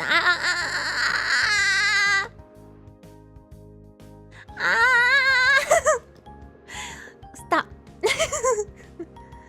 Okay. So here's some of what would happen. It would affect the gameplay to a radical degree, okay? Radical Rex. Okay. So you could lose all upgrades whenever you start a stage. The 128th time you take damage, the game will start adding random inputs to yours. And your charged X-Buster shots will be locked in place. There's a chance you could be teleported to the beginning of level when you pick up a power-up or go through a boss door. Stop. I'm trying to explain this. You guys gotta stop calling me cute and stuff. Do you have a slide about suicide batteries and arcade boards, which are 100% a DRM measure? Captain love those. No, I didn't come across that. I didn't. Huh, sounds interesting. A battery that just runs... It's like planned obsolescence. So, you may have to repeat the introductory stage when an enemy drops an extra life. After 128 explosions, enemies that repel bullets may kill you when they do. Power-ups will vanish quickly, and shooting while dashing will cause you to have to repeat the introductory stage. After falling down 128 times, the next 127 jumps you make will alternate between normal jumps and small hops instead. You also take damage while climbing walls. You cannot use the ride armor. Firing shots will sometimes teleport you back to the start of the stage. So, it basically destroys the game. Okay. When the board loses power, it bricks itself. Oh, so you couldn't like steal an arcade machine, I guess. A lot of very specific stuff, yes. And I was wondering why it was such a specific number for all these things. It's always 128. 128, right? So I don't actually know the actual reason for this, but I did find out that the maximum value of a signed bit is 127. So maybe the number 128 is significant related to this. I have no idea in what way it would be related to that. No actual clue because I'm a dum-dum, but we can take a look at this video where he shows some of the stuff. I think he talks about it a little bit too. Or sorry, a byte. My apologies. Yeah, not a bit, a byte. Very different, very different. Alright, so let's watch a little bit of this video where he's going to describe some stuff. I think he has his own theory about the 128 thing. I don't remember how similar it is to mine, but we'll take a look. When it gets to 128, it suddenly becomes negative according to most implementation. So would that be a thing? It like, you know, it plays normal. I don't know. I'm not even going to try to explain it. They are a bit different. I see what you did. Bit limited also to make it hard to realize that the crack was unsuccessful. Right, so it would play normally for a little bit, and then, I don't understand the rest. Hello, KB! I feel like we're slowly pushing Amiya into an IT cert with all this technology she's picking up. This stuff is actually really interesting to me, and I do think that if I took the time, I could pretty effectively learn a bunch of it. But, anyway, let's take a look at the video. Play. Number 1. After taking damage, this guy's sound is kind of bad, times, by the way. The game will add its own random inputs on top of yours at random intervals. For example, when going right, X can randomly turn around and go left, dash, jump, and so on. So I think this gameplay is an exemplification of, you know, a ruined version of the ROM. Or not ruined, but you know. And would tamper with it, or even delete that line of code before making the bootleg copy. The game has a countermeasure that'll still add random inputs to your gameplay. This is some good music. Instead of having to take damage 128 times for it to activate, it'll instead trigger... Roasted? No, I'm just letting you know that, like, if you're having trouble hearing, it's not because of anything on my side, it's because his mic is not great. The game will alter the height. But it's also an old video, I think, so it's not his fault or anything. Meaning that, although your first jump will be of normal height, of course, depending on how long you held down the jump button for, the next so it is jump exemplifying you it. make will always be a short hop. Naturally, you can see how quickly something like that can be a problem. I wonder if there's like a speedrun category for and you actually take damage from wall jumping. A speedrun category for playing a copied version of the game. Alter your jump height from one of these 3 situations. Either jumping 128 times, jumping once, or even firing just there probably is, yeah, I think there probably is. Special weapons alike. And would you play Mega Man X someday? Thirdly, yeah, for sure. After 128 explosions have occurred throughout gameplay, all health pickups dropped by destroyed enemies will immediately despawn. This is such a troll. It is still possible to pick them up, provided you manage to be extremely close to enemies as you. It's such a troll. It's so rude. Tampering with this line of code. It's so rude. In this issue occurring. Crack percent. yeah. That's a good idea. So that just gives you an idea of, you know, the type of stuff that happens when you try and play a copied version of Mega Man X.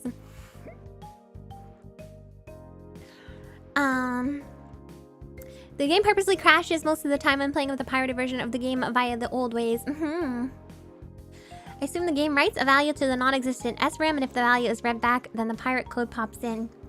I don't know if I understand that. You should see Earthbound. Oh yeah, Earthbound is another one. I didn't end up including it, but I did see it on my research. I thought most people would know about it, but Earthbound will like delete your save file, which is, you know, a big troll. Senior, yeah, I did play the shareware demo yesterday. Yeah, I did. The most recent message in Amiya suggestions has a video of someone being. No way!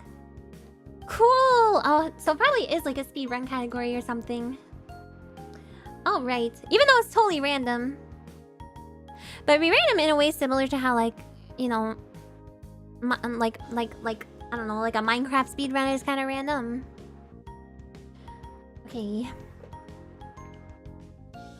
Bum, bum, bum, bum, bum, bum. Thought this was about the PC version. I forgot cartridges have pirated versions. Yeah. Like you can dump the ROMs. I'm not even sure how pirating cartridge stuff works, but yeah, if you dump the ROMs and it somehow knows, I don't know. Mother 2 deletes your save files when you reach the end of the game and do all sorts of stuff to troll you as you go towards the finish line. Yeah, there's a lot of games like that, and we're gonna go over some more of them in a minute. Well, not even in a minute, just right now. Serious Sam. Serious Sam. Roger, hi, Amiya. You played a pirated copy of Mega Man X? Notable things that happened to me when I got sent to the beginning of the game for some reason. You must have known it was pirated, right? Some people affectionately refer to this version as Mega Man... Mega Man Dink because of how many reflected shots may send you back to the intro stage. That's silly. Did you end up adding a video game Dev Tycoon? Wait and see. No spoilers.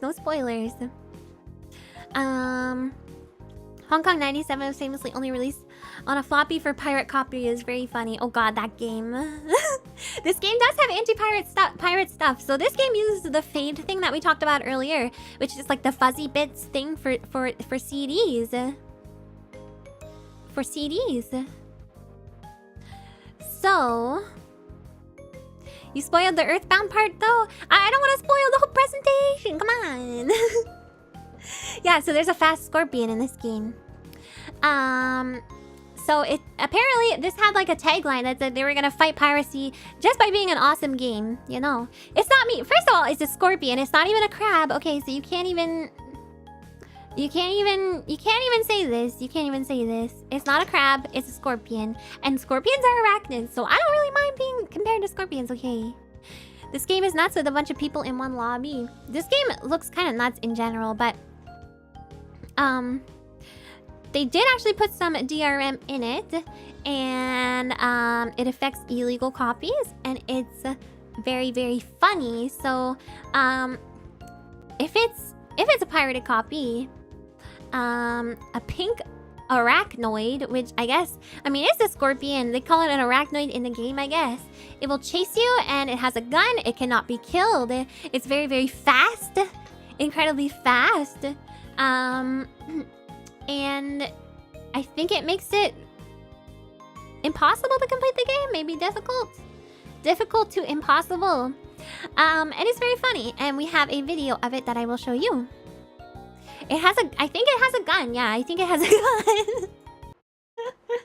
Okay, let's watch a little video of the Immortal Fast Scorpion. Provided by Martin Vito. Oh, that's loud. Cousin of me? Mine? Yeah. Yeah. So here's a very fast, very immortal scorpion. That just makes your life a living heck. It's kind of cool music.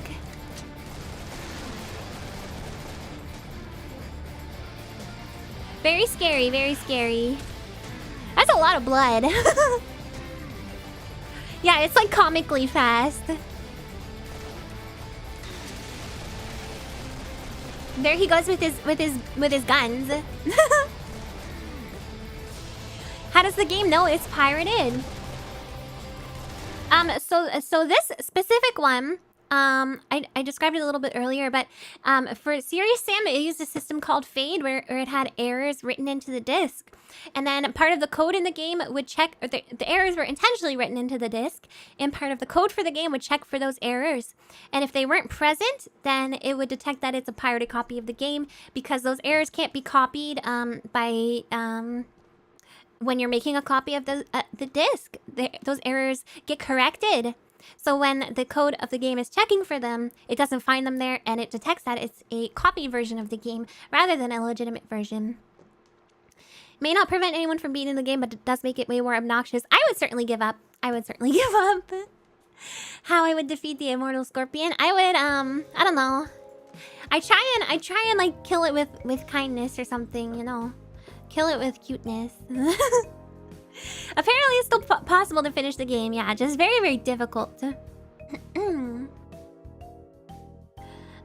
Okay. So that was Serious Sam 3. As far as I know, that's the only thing that happens to the game, but it's interesting enough because it does implement the you know, the disc error thing that we were talking about earlier. Gotta go severe weather. Oh no! Best of luck with the weather. That sounds scary. I hope everything's okay. Fill him with the venom and eliminate him. See you, Guile. Thank you so much for coming. And stay safe, stay safe. During copying the normal way, your drive would automatically correct errors. Right, exactly. And then that's how it would know. That's how it would check to see if it was a copied version. Marry it? I'm not gonna marry a scorpion. I'm not gonna marry a freaking scorpion, jeez. Thanks for the you're very welcome for the explanation. I hope it made sense. Let's go to the next one, which is Batman Arkham Asylum. So it's another similar one. It just messes with the gameplay. A lot of the movesets are altered or are removed completely. Like there's a glide kick that you're not able to use. And if you try and glide in general, sometimes he will just flap like a chicken. Apparently, I have a video of it. There's a couple of different things that happen. But I have a video timestamped of the flapping arm chicken thingy. Did you watch any of the top 10 pirated games that trolled pirates? I didn't watch any videos to do research for this, except after I found the specific games. I didn't watch any top 10 videos. Most of these troll ones were from suggestions from the Discord. Okay, so let's take a look. I would love a DRM that makes it so your controller inputs only work 50% of the time. Well, that's like Mega Man X, right? It's similar. Batman. The extraction system. Steve was trying to get Okay, so he's gonna try and fly. Or glide. Oh yeah, and people in forums were complaining that there was a glitch. Which basically just outed them as having pirated the game. Which is pretty funny. So there he is trying to fly. Poor dude. Poor little guy. You watch the videos by proxy because people suggested them probably watch the videos. That's fair. Yeah, they said something like it's not a flaw in the code, it's a flaw in your moral code. Yeah, that's true. I think the developer said something like that.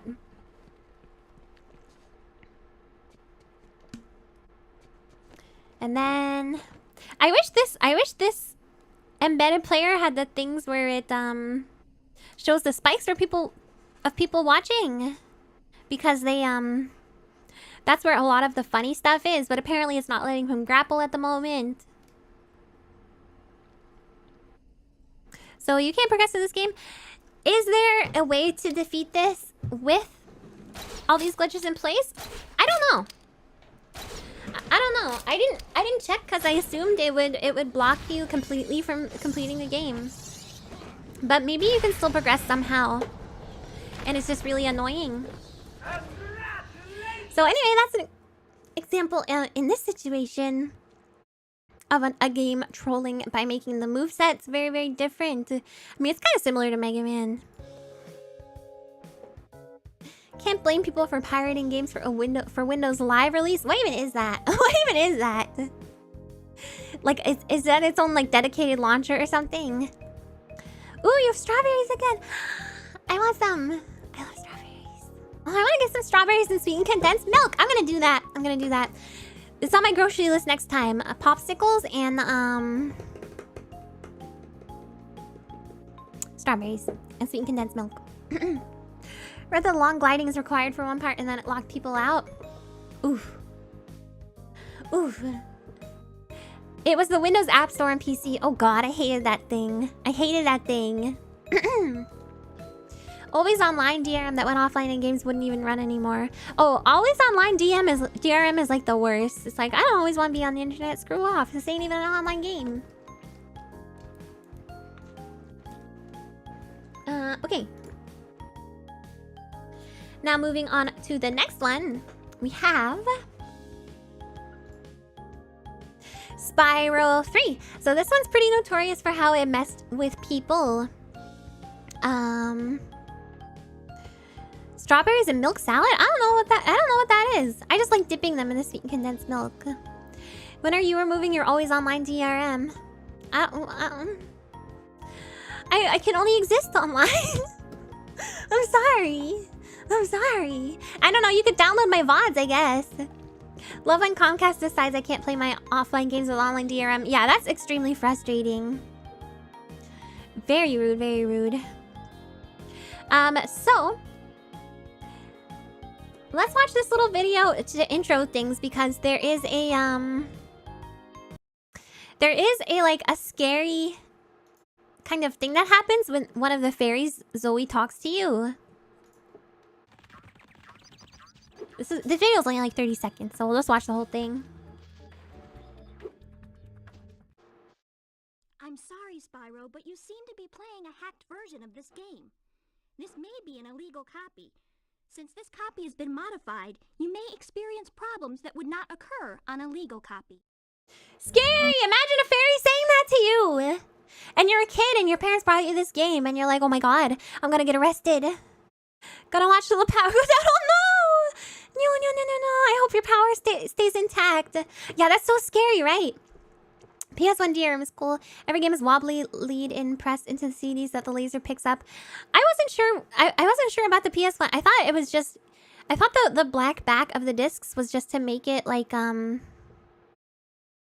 easier to tell if it was a fake disc just by looking at it, so that bootleggers wouldn't be able to sell them and pass them off as real. I'm not sure.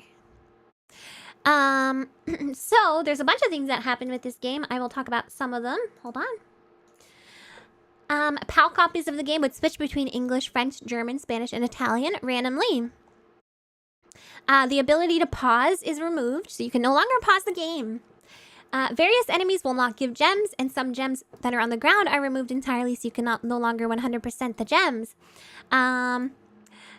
Some of the eggs, while you're playing the game or after you reset the game, would be reset to being uncollected, so you would lose eggs. Sparks would be unable to get blue and gold colors, so you would be limited to the green health. Sometimes the player would be lifted off the ground and returned to an earlier point in the level for no reason. Various areas that require the use of a side character will be locked off, even if you free that character. The next video I have as an example of that. Hi, Magulin, hi. Eggs, yeah, like in Spyro, you have to collect the dragon eggs. Saturn's copy protection was more interesting. It used the disc wobble, but also had the laser take the visual approximation of the Sega logo on the outer ring. Oh my god, did that ever malfunction? So it would randomly kick you from the stage sometimes. And there was a bunch of things with near the end of the game where you would pay money bags, and then he'd be asking for the money again. And then finally the sorcerer's boss at the end of the game, in the middle of the fight, you will be sent back to Sunrise Spring, and it would wipe all of your save data. So let's take a look at 2 moments for this.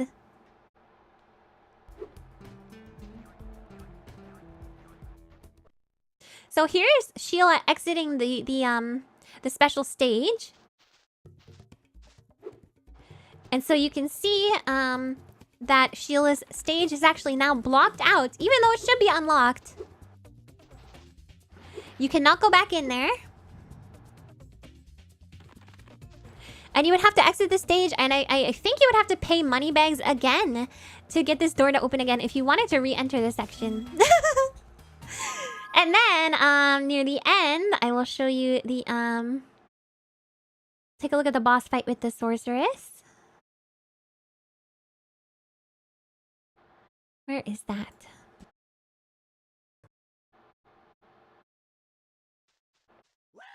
So this is like the final boss fight of the game.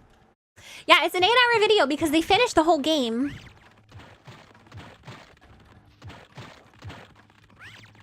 Spoiler alert, yes. Spoilers are implicit in this stream, I hope.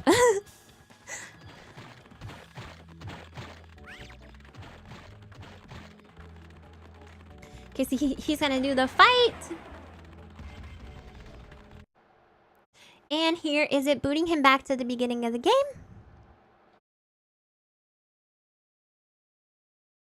Autosave unavailable. Memory card has been removed. And the file is wiped, and he has to start all over again from the beginning. Yeah, it's similar to Earthbound, yeah. Resets your stage clear every time you use a character on a stage. Yeah, there's a lot of stuff that happens. So this person named Proto, they actually went through the effort of trying to get through the entirety of the game, and that's how far they got, and they were sent back to the very, very beginning. Well, it's an attempted 100% playthrough. I don't think you can 100% the game in the pirated version. So they did their best. So that's what was the deal with Spyro. The Sims 4 also had something similar, pretty funny. And it only really affected one aspect for the game. But every time in a pirated copy, every time you would use the bathroom in Sims 4, the mosaic, okay, that blurred out the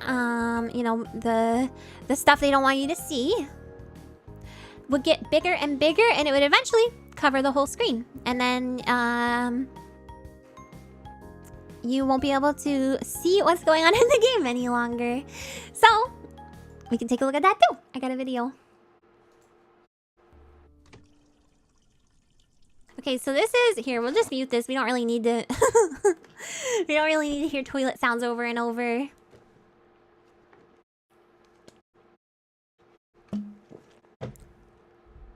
Turn the whole game into yabai. Yeah, the whole game will look like it's yabai. Yeah. It's not actually. It just gets pixelized, further pixelated. I guess I can have my music on.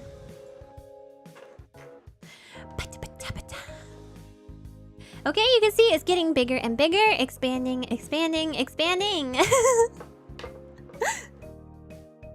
No, you guys don't want to hear. No, we don't want to hear the toilet sounds over and over again. No, we do not.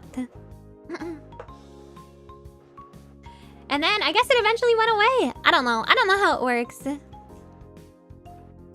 Never let them use the toilet, but then they're gonna stink, and then because they're gonna pee themselves a bunch, and then their life is gonna suck. You guys don't know how to educate. You guys don't know how to properly take care of your Sims. It was possible to make this game show new models in Sims 1 without the mosaic. Don't ask me how. For the love of God, you guys. For the love of God. It resets when you use the toilet again. Well, that's a shame. That's a shame. You don't just trap them in the basement or pool. I mean, I'm not gonna say I didn't. I'm not gonna say I never did. I'm not gonna say I never put them in the pool and got rid of the pool ladder and made them swim laps. Okay, until they died. Okay, I'm not gonna say. Oh, Korgon, hi. Oh, Hamiya. They can take care of themselves. Yep. Naked computer people was peak comedy for me in the early 2000s. Right, yeah, comedy. Yeah. No, I would never hurt my Sims.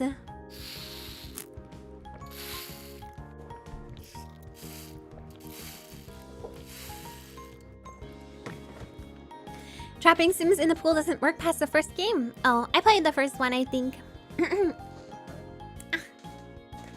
I'm not evil, okay? It's a video game. It's a video game. Do I sin? What does this mean? I don't know what the sins are, so... Remember to feed your Neopets? Oh god, God forbid I forget. Of course I remember to feed my Neopets. Well, actually, I just keep them in the Neo Lodge so that, the Neo Lodge keeps them fed. Very, very convenient. They are people too. They're not people. They're computer. They're programs. Not liking Amiya is a sin. No. People are free to not like me or not like me or whatever. It's fine. I'm not everyone's cup of tea. That's okay. I love to make cute gardens of graveyards of my Sims kit.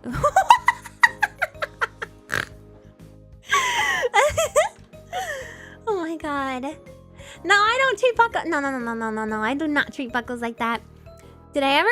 Wait, my baby became a demon? No, that's never happened. What?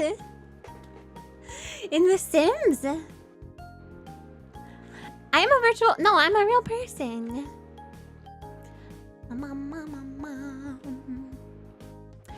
Well, people are free to not like Ami. They should be made aware that they are wrong and living there. No! It's fine. It's fine. Like I said, I'm not everyone's cup of tea. That's okay. It was an actual bug in the game. No, I'm not familiar. I never had that happen. I mean, I didn't play a ton of The Sims 1. I think I played it on a console too. What did I play it on? Xbox, maybe? I think I might just played it on Xbox. What makes you think we didn't befriend with Death in Sims and try and marry him one way or another? That sounds like something I would try and do too. I'd be like, yeah, Death is the coolest character. Yeah, I'm not everyone's, you know, cup of dehumidifier water. Yeah.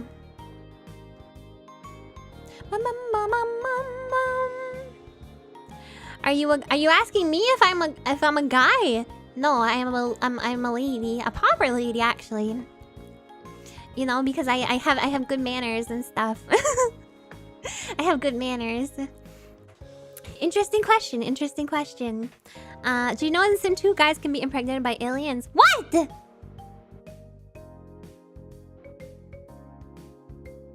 Yeah, I'm a princess. That's the word I'm looking for because I do curtsies. I'm very polite. Prim and proper.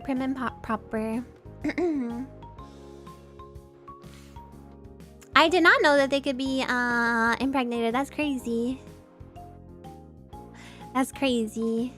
This is too much info. There's too much alien stuff going on today. Do you make the oh ho ho sounds too? No, because I'm like a nice proper lady. Yeah. I'm prim. I'm proper. I'm polite. And you all know it, okay.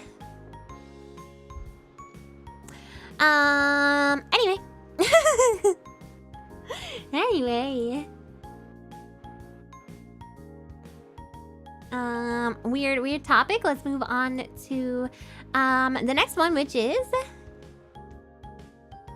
Game Dev Tycoon. So this is really funny, actually. This is pretty funny and it's pretty clever. So can we be your knight since you are a princess? Sure. Yeah, this sounds really clever. So the game is about game developing. Game Dev Tycoon, as the name would suggest, like Roller Coaster Tycoon. But instead of roller coasters, you do games. You make games. They made it so the pirated version is difficult to play, or difficult to succeed in anyway, because people would keep pirating your game in the game. So your game would be having really bad sales, and the in-game reason for that would be piracy. The DRM stuff is a great way for developers to have steam by having fun. Yeah, I agree. I love this method of DRM. Yeah, so this is funny. And people are even talking about this in reviews because they didn't know that it was because they were using a pirated copy of the game. So they'd be like, man, there's this bug where it makes it so everyone keeps pirating my game and I can't progress any further. So let's watch a little video about it. This is just a short video from IGN explaining it so we can watch the whole thing.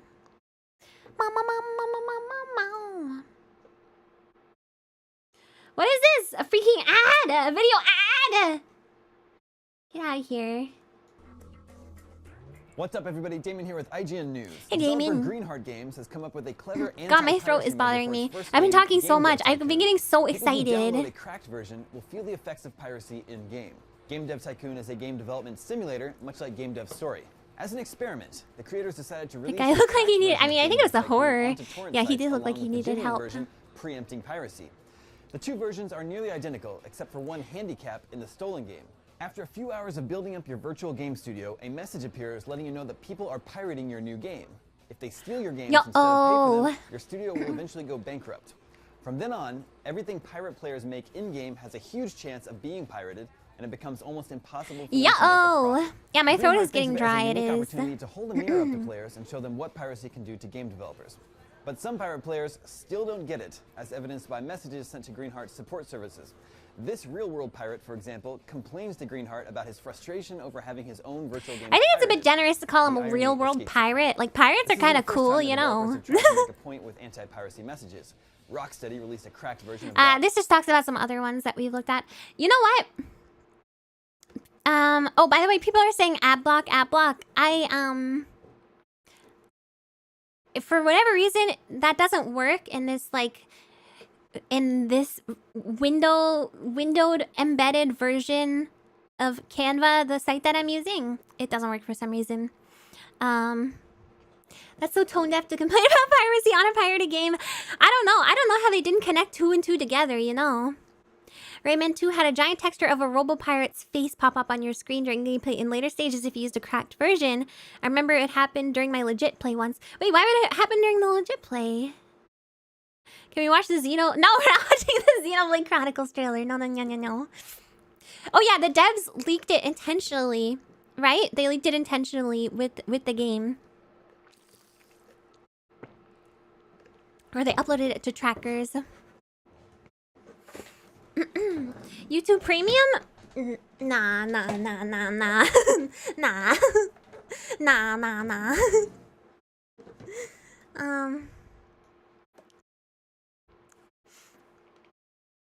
The embeds will still show ads sometimes? Yeah, it's because of the embeds. Why would it happen during legit play? The question consumers have been asking for 4 years. I guess just glitching. I don't know. Nah.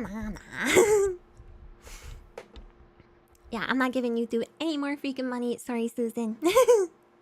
Okay. And then next one we have... Oh, so this one's really funny. It's stupid. Okay, so the game is Crisis Warhead, and if you're playing a pirated copy, your gun fires chickens.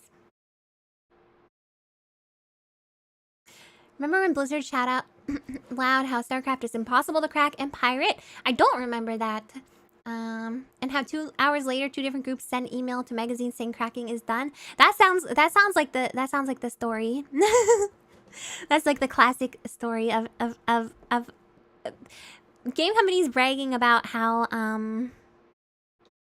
uncrackable their game is, and then it gets cracked in like 30 minutes.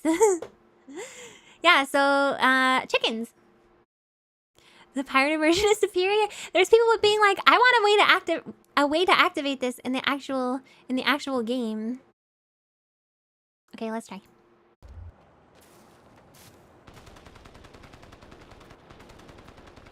Oh, the chickens are fine. You'll see.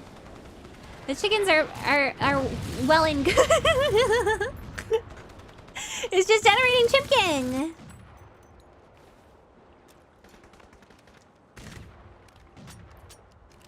Chipkin, unlimited chipkin generator. Unlimited chipkin works.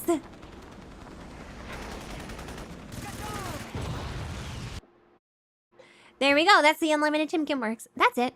That's all that happens. Makes your gun shoot out chimkin.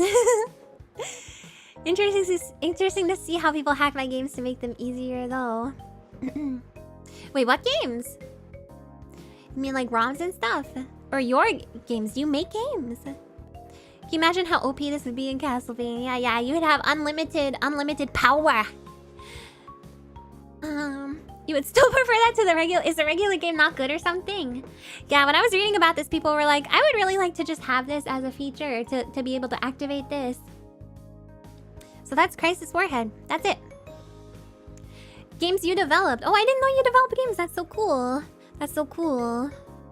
So people would hack them to make it easier? What, with like cheat engine or something? Or like actually go into the code? That's crazy. Superior gun, but I don't think you can actually I mean, I don't think it actually does any damage. I think it's just chimkin. Good day, hi, Ohamiya. All right, let's go to the next and last one of this particular section, which is Michael Jackson: The Experience. So this one it's a 3DS game. It is a Michael Jackson-based rhythm game. So it's kind of like an Osu clone in a lot of ways. But the most interesting thing about the game is if you play a, you know, flashcard, or if you play just an illegitimate copy of the game. I think Ami is a very cute, gorgeous, big... Why are you saying this? This is so sudden. Stop it. But thank you, but stop it. So my friends disassembled the code so they understand the mechanic. Oh, your friends did it. Okay, well, I guess that's fair game. Yeah, so it gets detected on flashcards. So something very funny happens. I keep saying this, very funny. I don't know how many times I can say that it's very funny, but it is. It is. Just listen to it. To the music. It alters the music in a very significant way.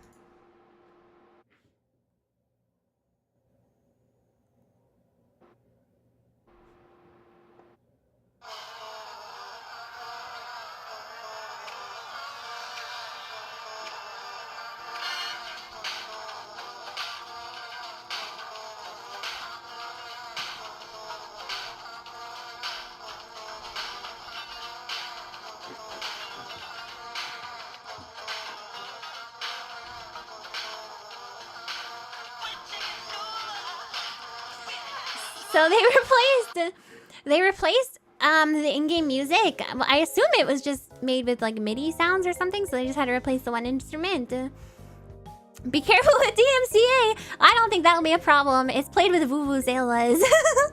I think it'll be okay. I think it'll be okay.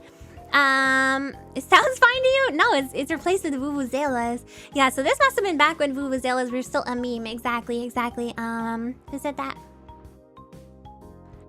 Who said that? Akatsuki? Yeah. I think so.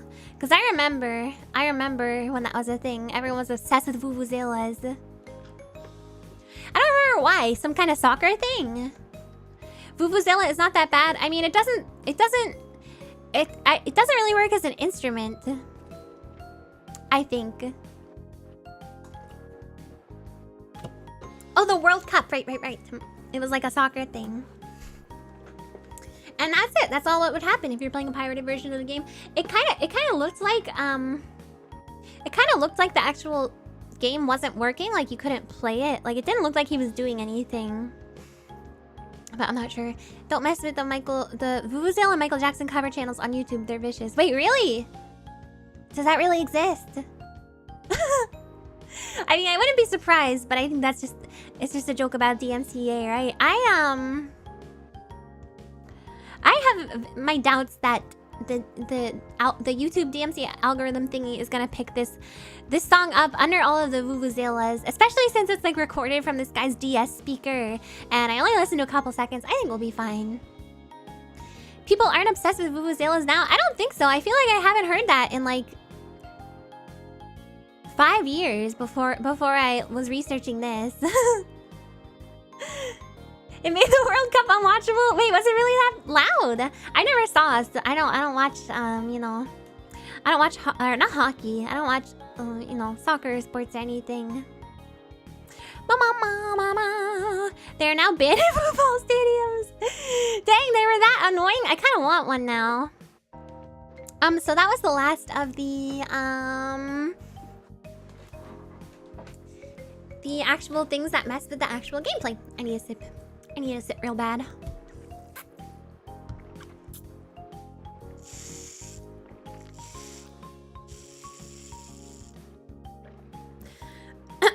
Okay, now here is the last section, which is very interesting. We're gonna look at some non-game DRM. Okay. Some non-game DRM. So this is for things that are not games. You know, it might be movies, might be music, might be something else entirely. CAPTCHA? I mean, CAPTCHA's not really DRM. Yeah, that was a big tip. I remember buying one for my niece because I didn't get along with my sister. Yeah, that's the ultimate power move if you're angry with your relatives. Just like buy their kid a really annoying toy. That's funny. Am I a human? I'm a spider girl. I'm mostly human. Do I need another bathroom break? I think I do. I think I do. So just ponder on what kind of content this might be. While I'm gone for a couple minutes here, I'll be right back.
I have returned. Thank you guys for waiting, and thank you to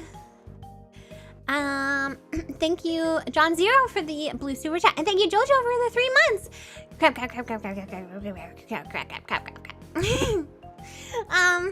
I saw some of it. This is really funny. Non-game DRM is when they put those plastic balls inside the fruit at the store. What is this? What are you talking about? They put plastic balls inside the fruit? Excuse me. Oh yeah, my brain was fine this time. You guys made me feel much better. Thank you. I hated to even have to, you know, bring that up, that my brain was bothering me last time, because, you know, usually I can get past it myself, but it was just being not nice to me. Cosmo, see you. Thank you for coming. But this time was fine. This time was fine. How do we know you're the real Amiya, not the pirated? Oh my goodness. How many? Oh my goodness. Of course I'm not pirated. Goodness, my throat is bothering me. We're gonna get through this though. We're almost at the end. Almost at the end. Fruit has DRM. And is it even DRM at that point? I mean, it's fruit. It's fruit. It's not digital. Take a good sip. You're right. You're right. You're right. Having a group reassure you always helps. Never feel bad about it. But that's my responsibility to, you know, if I have stuff going on in my brain, that's my responsibility to deal with, not you guys. But I appreciate it. I really appreciate you being willing to. But, you know, that's my feelings about it. That's my feelings.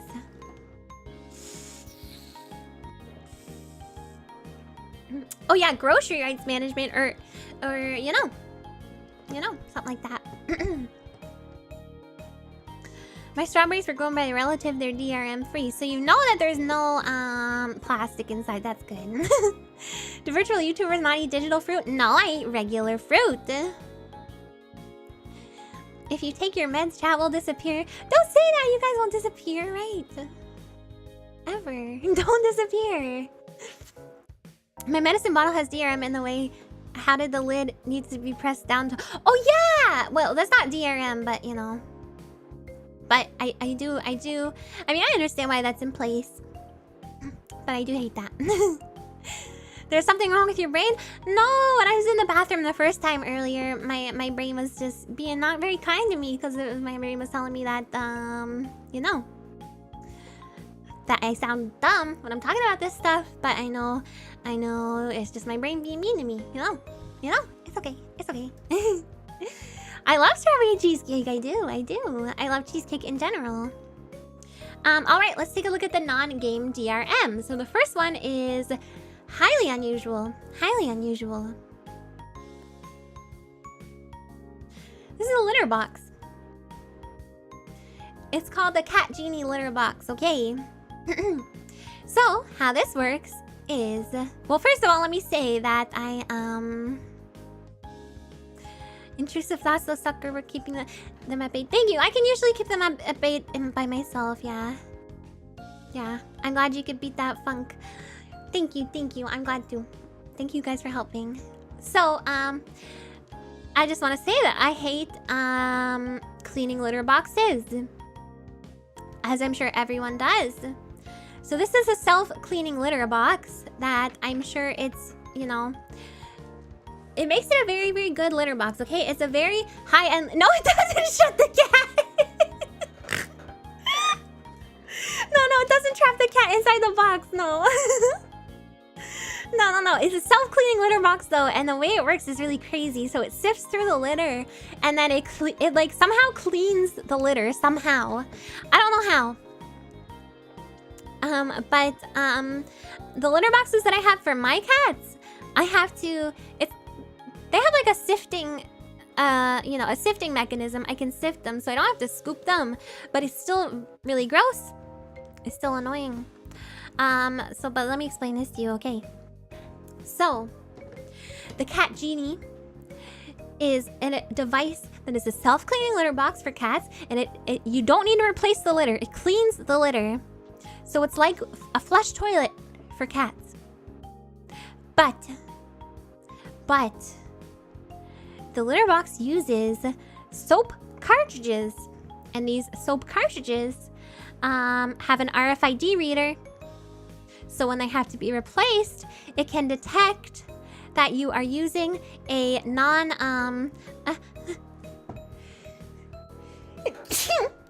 excuse me. It can detect that you're using a non-Cat Genie brand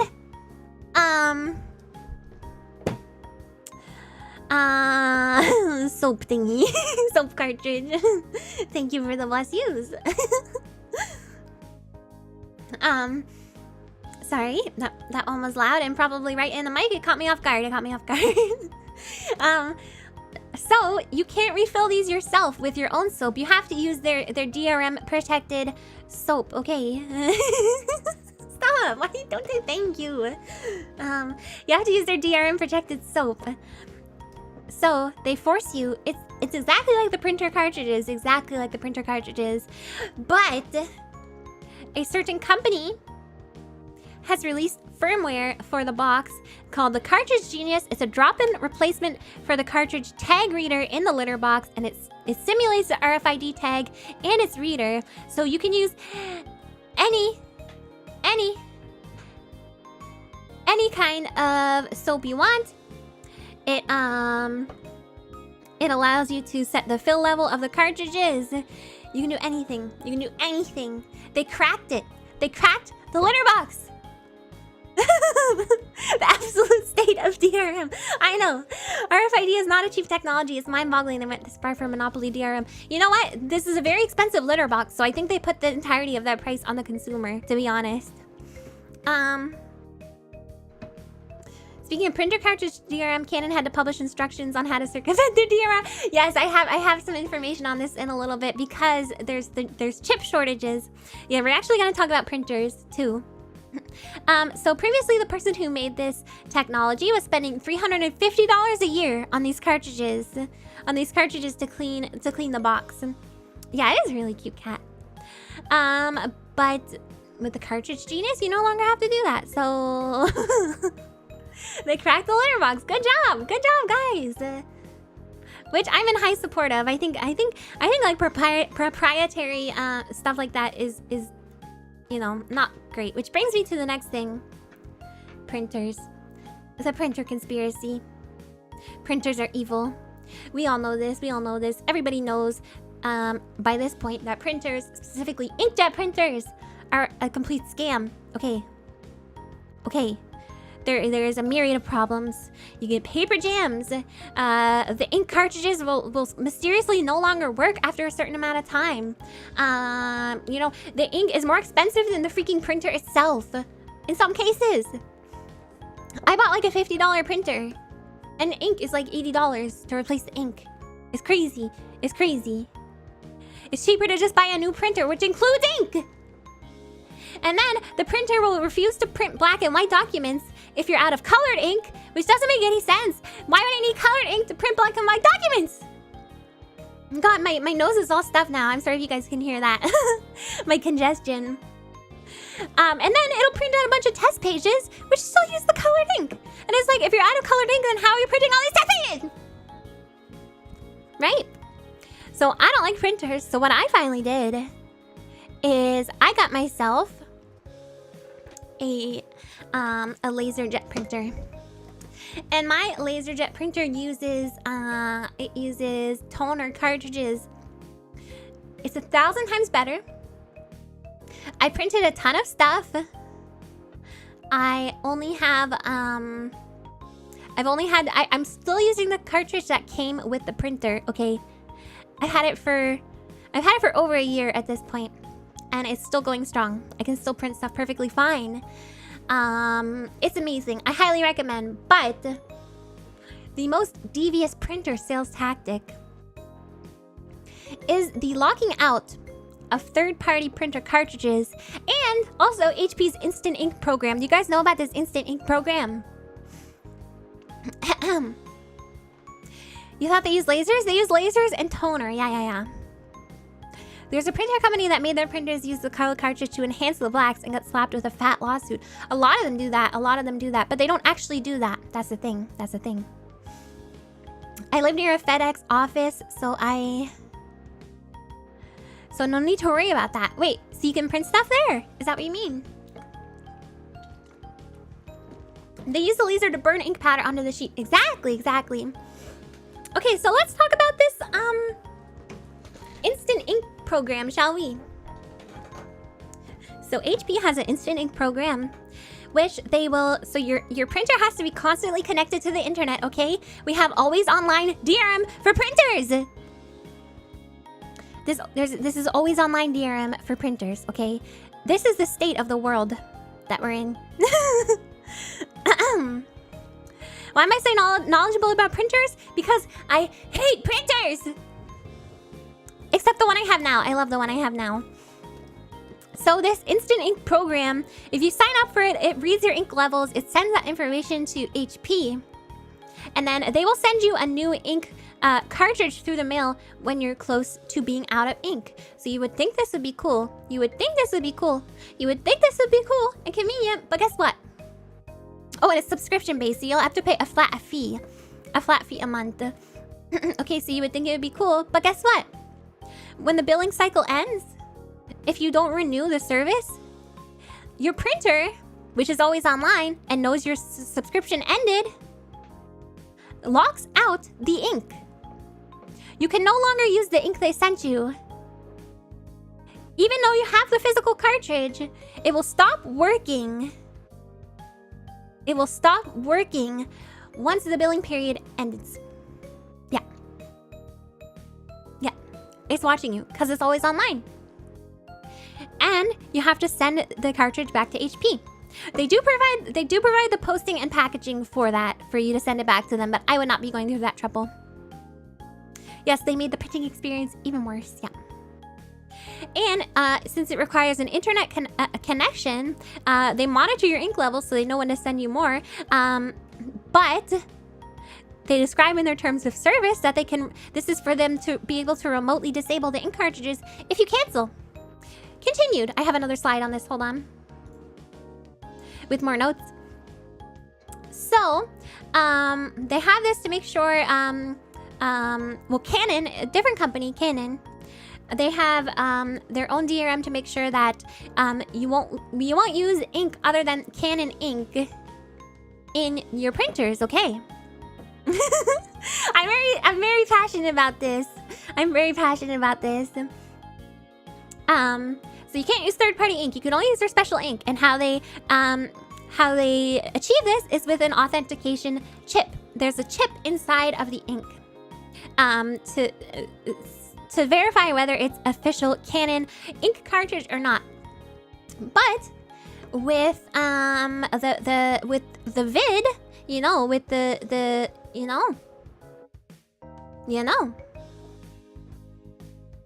with the world situation right now, the vid, you know, apostrophe vid,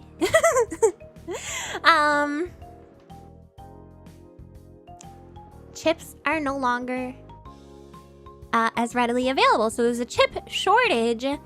So Canon has had to stop adding the chip to ink cartridges, and the printers can no longer verify if the ink is authentic or how much ink is left in the pod.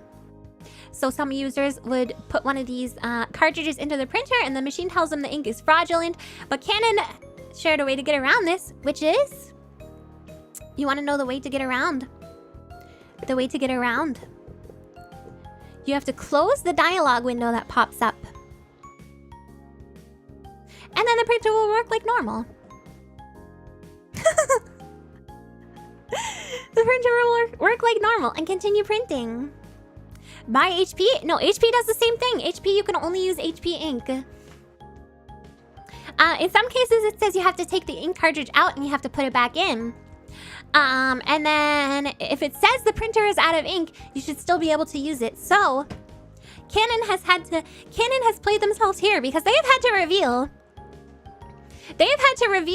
that even if the printer says you're out of ink, you're not actually out of ink. They have the ability to lock you out of using their own ink to get you to buy more ink. Okay, this is a conspiracy. And they had to admit this year in 2022. It's all fake. It's all fake. They were lying the whole time. I knew this for years. Disgusting. Disgusting. Disgusting. You don't own your printer. You don't own your ink. They're in control of it the entire time. We live in a society. Big ink has gone too far. Those mother meowers. Hold on.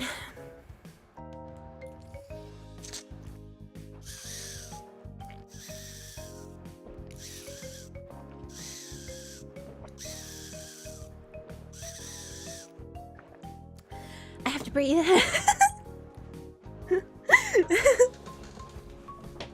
Okay, anyway. I refill my ink at Costco when I put the ink back. It tells me the cartridge has been tampered with. Right? But it still works. It's the chip. It's all a chip! It is all the chip. A very audible sip. I know. I got really worked up about the printer. Okay. Electric cigarette? No, it's my sippy bottle. Listen. You can even hear me swallow.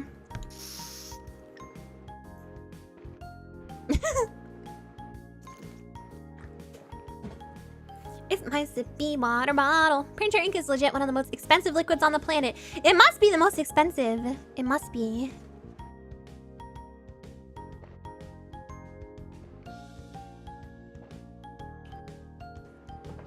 Oh, Kat, thanks for the super chat. Calm, breathe, I'm cute. Thank you. I'm calm now. I got it all on my system. You never know Amiya until you've seen her printer rant. Yes, let this go down in history. I hate printers, but I love my LaserJet printer. Amiya Aranha. Very reliable. I will recommend. The initial cost is very high, but it will pay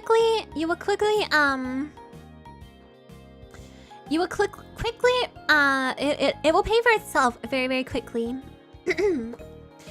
One of the interesting kind of DRM measures I learned to avoid was in the demo of Windows 2000. If you set the date in BIOS to future before installation and rolled it back after, the time limit was gone. What? That's a fun exploit. I was giving you some printer art ideas. Yeah. I want to see. Imagine if different car manufacturers forced drivers to refill their vehicles with specific types of gasoline. Yes, that you would think, you know, that wouldn't be allowed, but printers, whatever.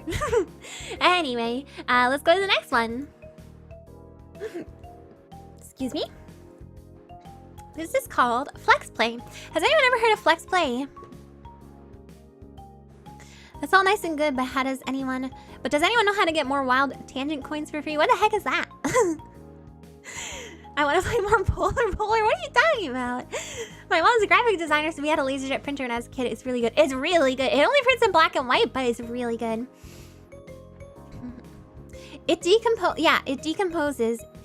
They're so-called self-destructing DVDs.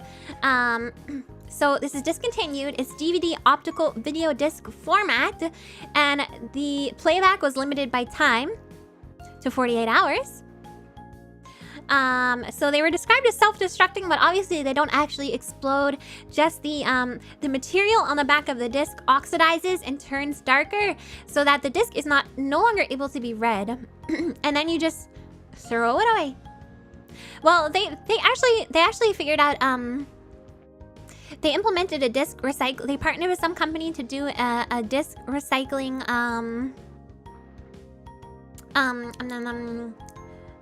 program. So that came out of it, at least. So that's good. So they would send these to you through the mail. They'd be vacuum packed so that they wouldn't be able to oxidize until you open the packaging, and then you'd have 48 hours to watch your DVD, or else it would go like that. It would go like that. Here's how it works. It has a polymer resin that acts as a character for a dye, which, when it comes in contact with oxygen, it oxidizes to a darker color, and it becomes opaque, so it can no longer be read. It did not last very long. I'm gonna watch this video by Snazzy Labs to just describe it. He's gonna show it. He's gonna open it. It's pretty interesting. One important difference between FlexPlay and competing products, like Circuit City's DivX, which was a massive failure, by the way, is that FlexPlay could work in any DVD player, which was a huge plus. Now, how did I get one that's still sealed? That's actually a good question. I scoured the internet for weeks, and I bought the last one on the whole internet, period. I'm serious. There's none left. And I challenge you to find one. But even if you do, you shouldn't buy one. Because the last one ever. The unopened FlexPlay disc only stayed fresh in the package for about 1 year, and this was a huge downside to the medium. It was hard to know how many discs to manufacture, and retailers weren't willing to cycle DVDs like produce. My 2004 copy is already nearly a decade expired. Now, opening the pouch set off the clock. A bright red disc, not like mine, which is rather dark, would indicate that the DVD was fresh and ready to roll. Since retail chains like Blockbuster had so much power, they made it really hard for. This is like a 3-minute video, and I started halfway through, so we'll just watch it. It's interesting. Pharmacies and other places renting the newest releases, so FlexPlay discs were released anywhere from. Yeah, how's he gonna watch his Hallmark holiday movie? Ouch. Since this thing functioned like a regular DVD and didn't have proprietary DRM, that meant that it could be ripped by handbrake, and as you can imagine, movie studios were less than pleased with that. Yeah, Now, so you could still copy the disc. You could copy the disc before it becomes opaque. Absolutely. Now, FlexPlay chemically modified this method to oxidize when exposed to air. This creates an opaque layer which is impenetrable by a DVD laser. It's actually really brilliant engineering, and I find it fascinating. Now, if you're like me, you're probably asking, well, how does the oxygen enter that middle layer? The fact of the matter is I don't know, but I would suspect he just takes it apart. Through this gap between the two disc halves, which are not. What was the frame? Wait, what? Left open. Layer, which is impenetrable by a DVD laser. It's actually really brilliant engineering, and I find it fascinating. Now, if you're like me, you're probably asking, well, how does the oxygen enter that middle layer? The fact of the matter is I don't know, but I would. Was there a mysterious one frame of between the two? Oh God, I'm scared. Wait, I'm scared. Is it gonna be a subliminal message? Polymer resin. Now, FlexPlay chemically modified this method to oxidize when exposed to air. This creates an opaque layer which is impenetrable by a DVD laser. It's actually really brilliant engineering, and I find it fascinating. Now, if you're like me, you're probably asking, well, how does the oxygen enter? Wait, how do you go back a single frame? It's angle brackets. No, how do you go back a single frame on YouTube? I need to know. The layer. Asking, and I find it fascinating. What is it?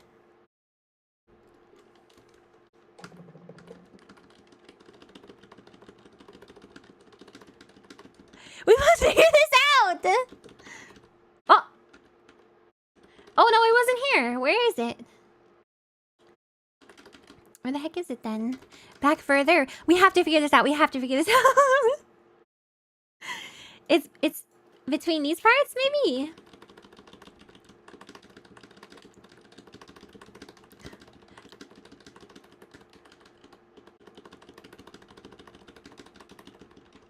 I don't know where it was! It's where those two discs were.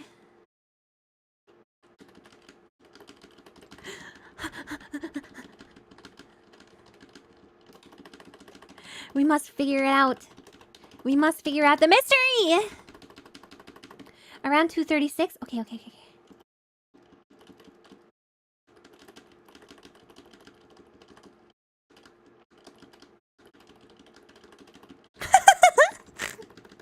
You can keep it pressed down. Yeah, but it goes too fast. I might miss it.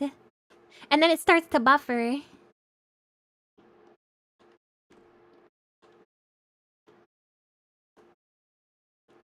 I can do it a little bit at a time though. I'm so confused!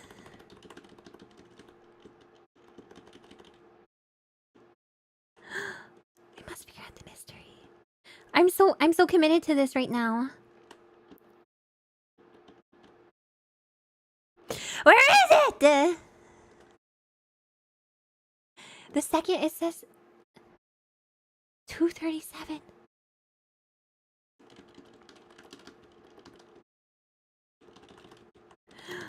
Oh!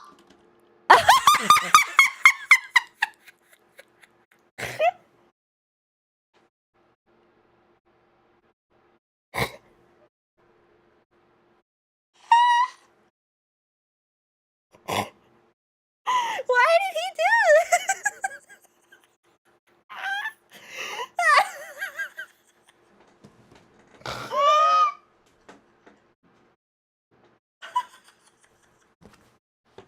This is so pointless.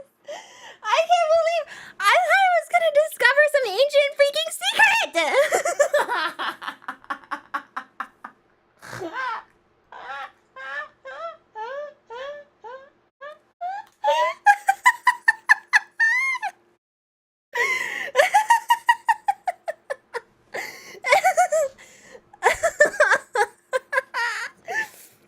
I can't breathe.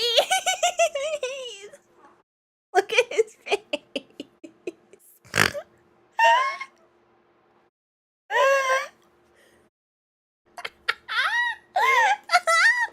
Oh my god.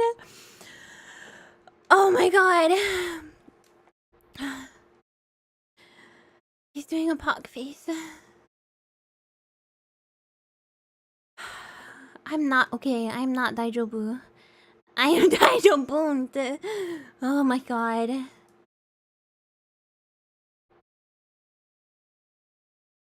Oh,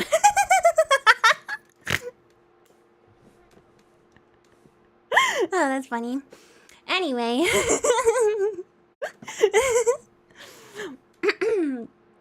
Oh my god. No, wait. I don't care. I don't actually want to subscribe to him. Okay. Thanks for explaining that, my dude. Decent, thank you for the donation.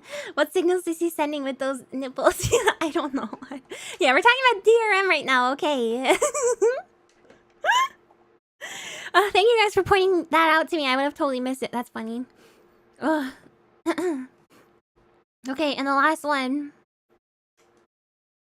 Sony.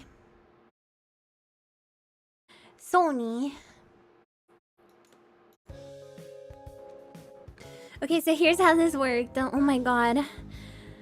I'm so sweaty now after that hearty laugh. That was the craziest. That was the most I think I've...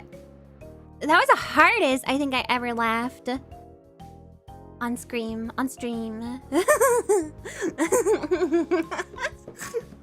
It's so stupid. How old is this video? Maybe that was a thumbnail. No, the thumbnail frame has to go in the absolute very, very middle of the video. You can only put it in the very, very middle, but that wasn't in the middle. I am easy to please. Yes, I have a simple brain. Okay. I have a simple brain. We've never heard you laugh like that. I feel like I've laughed like that, but not as long and as loud. It was crazy. If you laughed so much, it was worth it. It was worth it. It was worth it.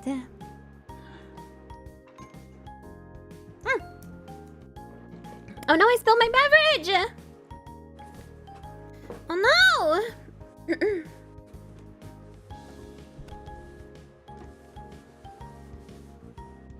Hold on. Yes, I was legitimately having trouble breathing from the freaking... from the laugh, the flex play laugh. Oh my god. Okay, I have to hurry this up. I have to pee again. Okay.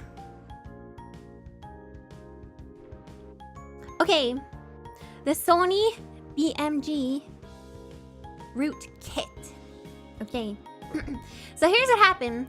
This was for certain Sony music CDs. Okay, so what would happen? Did you laugh so? No. I'm good. How small is your? It's approximately the size of like a peanut. It's very, very small. Very small. So this is for music CDs. So if you used one of Sony's copy protected CDs in your computer, it would automatically install software that modified your OS to interfere with this copy. Okay. It would modify your OS, alter it completely. That's what would happen. That's what would happen.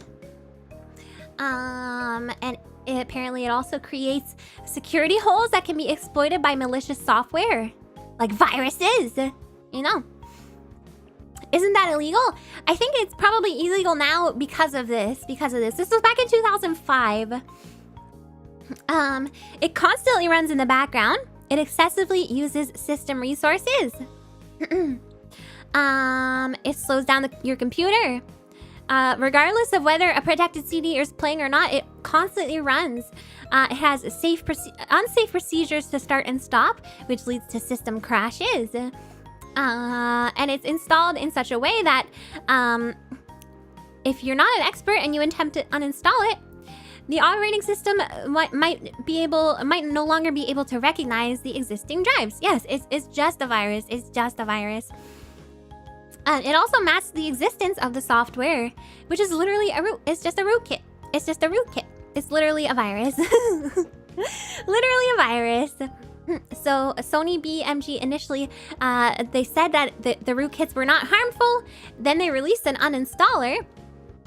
And this uninstaller actually created more problems. So it would unmask the hidden files that were installed. But it didn't actually remove anything. You still had to remove it yourself. And he reported that it installed additional software. So it installed more software. The thing that was supposed to remove the software installed more software that couldn't be removed. Okay. And you had to put your email in to download the installer. And if you look at the privacy policy, you can see that it added the email to a bulk email list. So it would add you to like spam email lists. That's what would happen. And it would install an ActiveX control containing backdoor methods, which are prone to exploits apparently. So Microsoft had to release its own thing to get rid of this. And class action lawsuits ensued. And it was a very, very, very bad situation. So that's the story of how Sony went way overboard to make this DRM method. Makes everything worse, yes. The best part is that Sony violated someone else's copyright in writing this DRM, which is just so ironic. It's awful. It's awful. Printer companies probably took notes on this. Yeah, I don't know. I mean, this is definitely worse than printer companies, but I don't know. They come pretty close. Backdoor meaning someone can access your computer remotely. Right. From what I recall, this can't trigger on modern systems anymore, and the disc just comes up like any other disc. Hopefully. You think they would get sued to Kingdom Come? There was class action lawsuits. I'm sure no company would ever try something that intrusive again.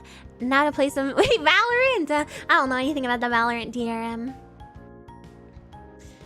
This is around the same time PS3, has PS3 launched, so it checks out morally. You have this CD in your house and somehow never knew this? Well, I mean, it would only be if you tried to play it on a PC around 2005, so. Printer DRM is slimy. This is downright diabolical. Yes. Evil. No wonder Sony wanted to avoid another lawsuit with the PS4 5 CMOS DRM. I don't know about that. Sony's still alive and well, yeah. I mean, I think class action lawsuits don't really impact the company all that much. Okay. Now that's the end of the presentation, but because I don't want to rush my goodbye to you guys and our little after stream chat, I will be taking one final break. Okay, my apologies. I've been drinking a lot of water for my throat. I will be right back.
Tadaima, I have returned. Again, my biggest apologies. Don't ami me for going to the bathroom though, okay? Because it's not my fault. It's not my fault. I have a small bladder. Okay, I can't do anything. I can't do anything about it. Thank you to Kat and Espers for the water super chats, or not water, the blue super chats. What am I saying? Snee, you say you're new here. Don't understand some insiders, but I'm so impressed with this kind of streams Ami does, and this was funny and informative. I'm glad. Thank you so much. And you know what? We don't really have a ton of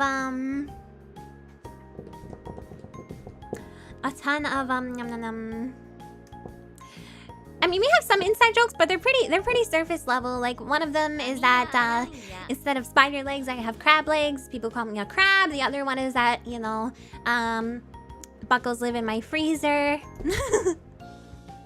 That's pretty much it. Batsu, thank you for the super chat. Game Maker Studio DRM could corrupt assets with skulls. Well, that sounds kind of cool. A ton of yeah. Small bladder, big printer hate, yes. You figured out what the blue super chats mean. I always knew it was for dehydrating. Have you considered your beverage company installed DRM into your bladder through RFID Bubbly? No, this has been going on since way before Bubbly. The dehumidifier lore? Okay, I didn't want to go there, but I also have a dehumidifier, and people talk about the water that is contained in that dehumidifier a lot. Another inside joke is that fuckos are well behaved. You guys are well behaved. You guys don't do anything that makes me actually uncomfortable, so that makes you well behaved in my book. Yeah. Another one you don't remember? Well, there's the freezer, there's the glue drinking. Another one is that chat is my kindergarten class. And that they eat glue. They like to eat glue. Amiya Aranha. Water, it hasn't been extracted from me. It's been extracted from the air. Okay. Other inner jokes, Ami has 6 toes. That's not a joke. It's not anything. It's not true. I just feel like I should have an extra toe on each foot. A phantom toe, if you would. She wants us to eat glue. I don't want you to eat glue. Her dad pays us to be here. She sells the... What? What is that last one? That's not even one of the ones. You're just trying to create some new lore right now. I will try and stop by more often. It's just that most Tsunderia streams are super late for my poor European soul. I'm sorry. Yeah, I think my time slot is a little bit, you know... better, but why did it have to make glue so tasty? I don't know. That's for you guys to say. I feel like glue is not tasty though. Anon, what are you question marking about? My phantom toe. Yes, I feel like I should have an additional toe on the inside of my foot, but I don't. I don't actually, just feels that way. The Say So VTubers generate immense amounts of fan lore. I've seen it twice now. Yeah, I mean, I'm pretty PG for the most part, and you know, you guys come up with some very cursed stuff sometimes. Some very cursed stuff sometimes. Would you wear those big anime glasses off stream? I have my glasses are actually pretty my glasses are pretty big. I don't really wear my glasses often though. Ami is not. Hey, I'm Say So. Why not? What did I do? I'm PG-13. Okay. I'm very PG, very PG. It's not my fault chat isn't, okay. Worse than that one tongue asset you made.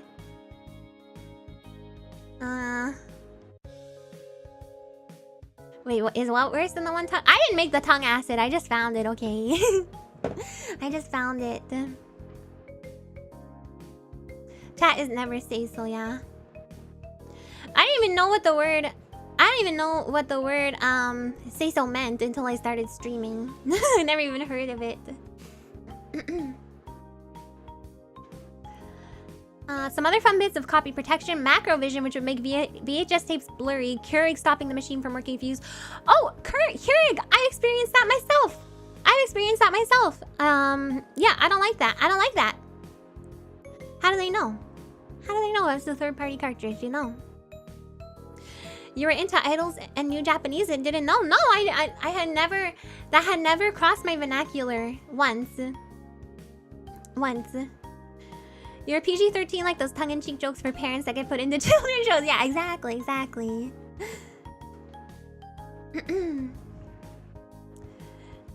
Wasn't the hack to tape a used lid to the sensor? I think there was some way of getting around it, yeah. You'll behave here in particular? Good. You better. Or I will. I don't know. Probably won't do anything. I hadn't heard Say So until VTubers either. Thank you. I'm not the only one. It's not like a word that's commonly used in you know, conversational Japanese. That's for sure.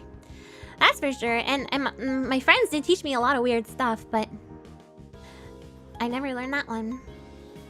We moved beyond the need for Say So. We need the venom. I know you guys want the venom, but you know what? I'm a good spider.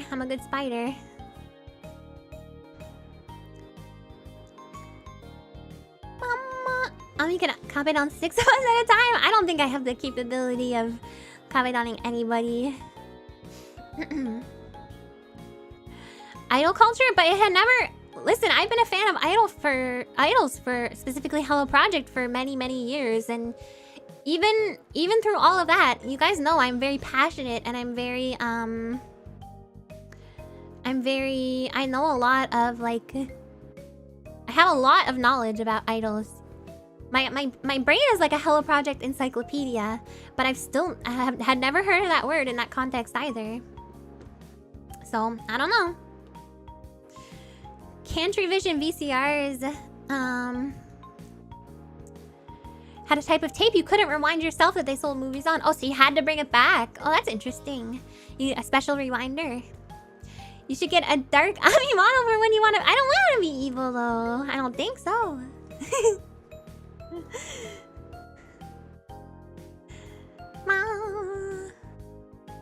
Idols show up on Japanese TV shows that were very much not pure or say so. I mean, true. I just never even heard the word.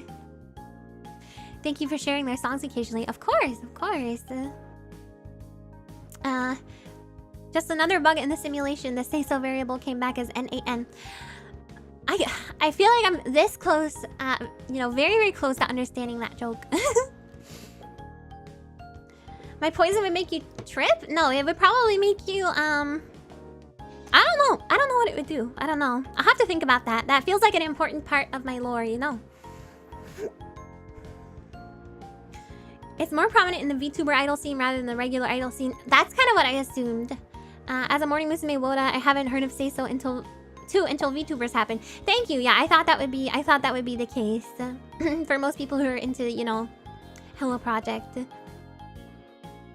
Mama. NAN, not a number. Oh.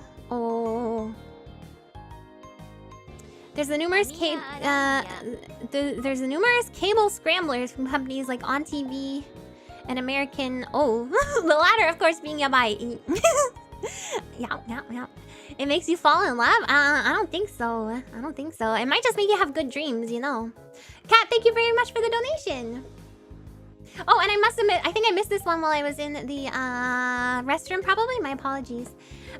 Thanks for the stream. The laughing fit was truly blessed. I didn't get to see exactly what caused it as I couldn't listen in, but it was rich hearing it. Thank you for including game dev and a lot of great classics. Have a great night, Otsami. Thank you so much.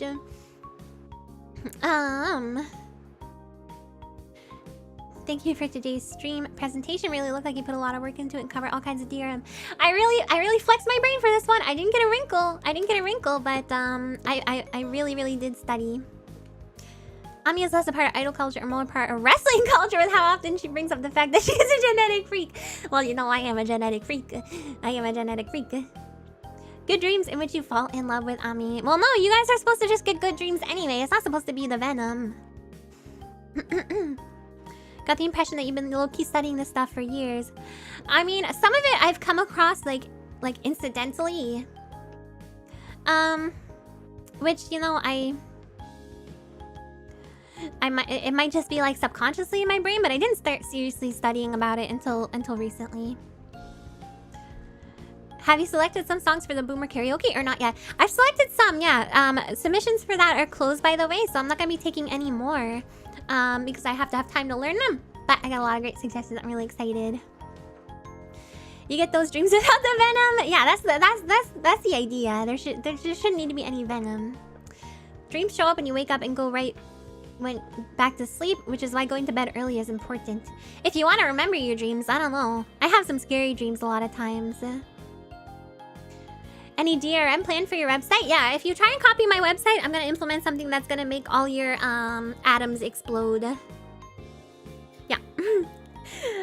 Going out now. Thanks for the stream. Ami, have fun. Have a great rest of your day, everyone. See you, Dag. Thank you for coming.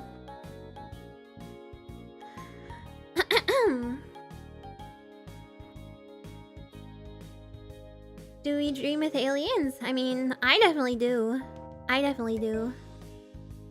Your atoms! Atoms. I like how you clearly took effort to understand the mechanics behind the DRM measure instead of quoting whatever site said. Ernest, Ami is cute and you did a great job. Thank you, Akatsuki. I did my best. I really did my best to understand. Panda Man, thank you for the donation. Thanks for the fun stream. You're very welcome. I'm glad you had fun. Any plans to put some hidden Easter eggs? Yeah, I'm gonna have a hidden Easter egg for sure in my site. Noah, thank you for the donation. Thanks for the very entertaining presentation. Thank you guys for your attention for the entirety of the presentation. That was, you know, I'm just glad you guys are interested in this stuff. Thank you for appreciating my efforts to learn about it. Yeah, I don't know. I'm just very, very happy. I've been very, like, is there a word for melancholic, but in like a good way? In like a happy way? What's the opposite of melancholic? Melancholic, but melancholic happy, not melancholic sad. Like I'm very thoughtfully happy. Like my brain is very filled with content. Yeah, that's a good word. I've been very content in my mind lately. Melonhapic? Wait, is that actually a thing? Maybe that's what I mean then. Thank you for the stream. It's so fun to watch DRM that trolls pirates. You're very welcome. You're very welcome. Thanks for doing so much research. You should check on your own time in Star Tropics. I'll check it out. I appreciate you, Ami. Thanks for another awesome stream. Thank you guys so much. Yeah, very content lately. Which is nice, because, you know, sometimes your brain can go into overdrive and you're not content. And, you know, you're stressed out about stuff. But lately I've been feeling really good, so thank you guys for helping me with that. I love how passionate about you are about the things you're interested in. I like learning stuff. That's all. I'm just interested in a lot of stuff. You know? The melon happy of Haruhi Suzumiya of Aranya Amiya. The melon happy. Well, thank you guys so much for coming today. I really appreciate it. I think tomorrow is my collab with Lisa. Tomorrow night. Good night, Shang. Thank you for coming. Sometimes your brain can run out of ink and it's hard to replace the cartridge. Yeah. And you need a proprietary cartridge, but sometimes you can't buy it. Sometimes it's too expensive. You're doing really great work here. Thank you, Ria. Okay, I think tomorrow is... Yeah, tomorrow I'm going to be playing Scott Pilgrim with Lisa on my channel, and that's gonna be at 6 p.m. Pacific and 9 p.m. Eastern time. So you get to see us maybe struggle at that. I don't know. I think we both played the game before. Yeah, I think Lisa's feeling much better. I think she's feeling much better, so it should be good. It's a very good and interesting stream. Thanks, Ami. You're so very welcome. You're very welcome. Yeah, Sheepy and Spider Mama. Yeah. Finally, Scott Pilgrim, though I can't watch live. Oh no, I'm sorry. Yeah, it's at a later time than usual because Lisa is on a slightly different schedule than me, so it is at a later time than my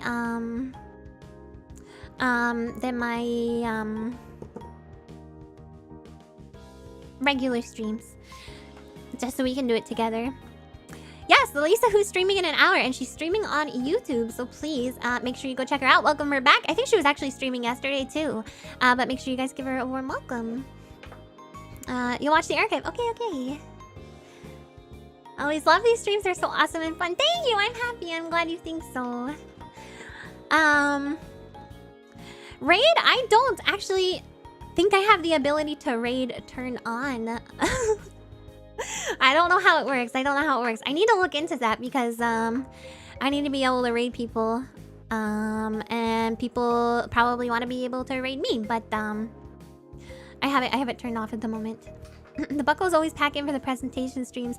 Yeah, I mean, thank you guys so much for being so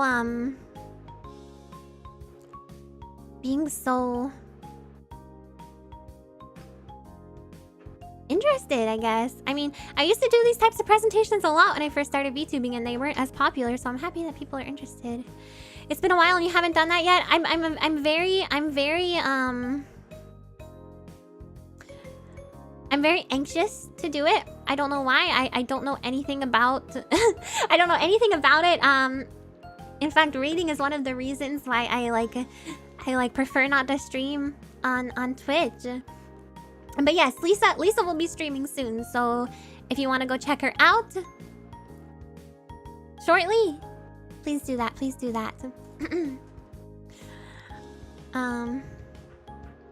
Yeah, we're just finishing up now. We're just finishing up. We wanted to raid you a few weeks ago, but you don't have it on. Yeah, I don't have it on because I'm not really sure of the logistics of it. It makes me a little anxious. I'm gonna learn about it though. I'm gonna learn about it because I need to do it. I need to be able to do it. It's just a lot of like, I don't know. I feel like there's like etiquette and like social aspects to it to think about that I don't really know about. So I don't have it turned on yet. So raids require you both to approve each other beforehand. Right, exactly. And I have not done that. Don't worry about bots using the raid thing if that's what that's not so much what I'm worried about. It's more just I'm just nervous about the whole process in general. So I don't know, it's hard to explain. My brain works in a strange way, you guys. My brain works in a very strange way. So I am shy. So I'm sorry. I will try and figure that out. You guys are right. I do need to try and figure that out. You need a raid model? I need a raid model like Spider Invasion. Yeah, more brain DRM. Exactly. Yeah, you can do raids. I think they're called forwards on YouTube now, but you need a shadow legend for your raid. I don't even know what that game is about. Can you do a presentation on quantum mechanics? There's no way. I mean, that would probably be entertaining. But there's no way I'd be able to understand that enough. Well, thank you guys so much for coming today. I am going to end off for today. I'm gonna go eat some food. I really appreciate you guys coming and hanging out. Thank you so much for your time and for your attentiveness today.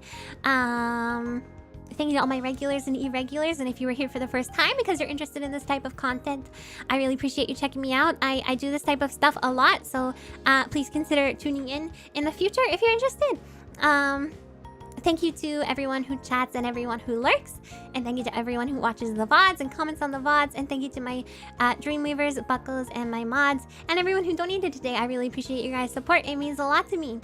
I will see you guys tomorrow for a collab with Lisa, but until then, otsukaresamiya, oyasumiya, bye bye!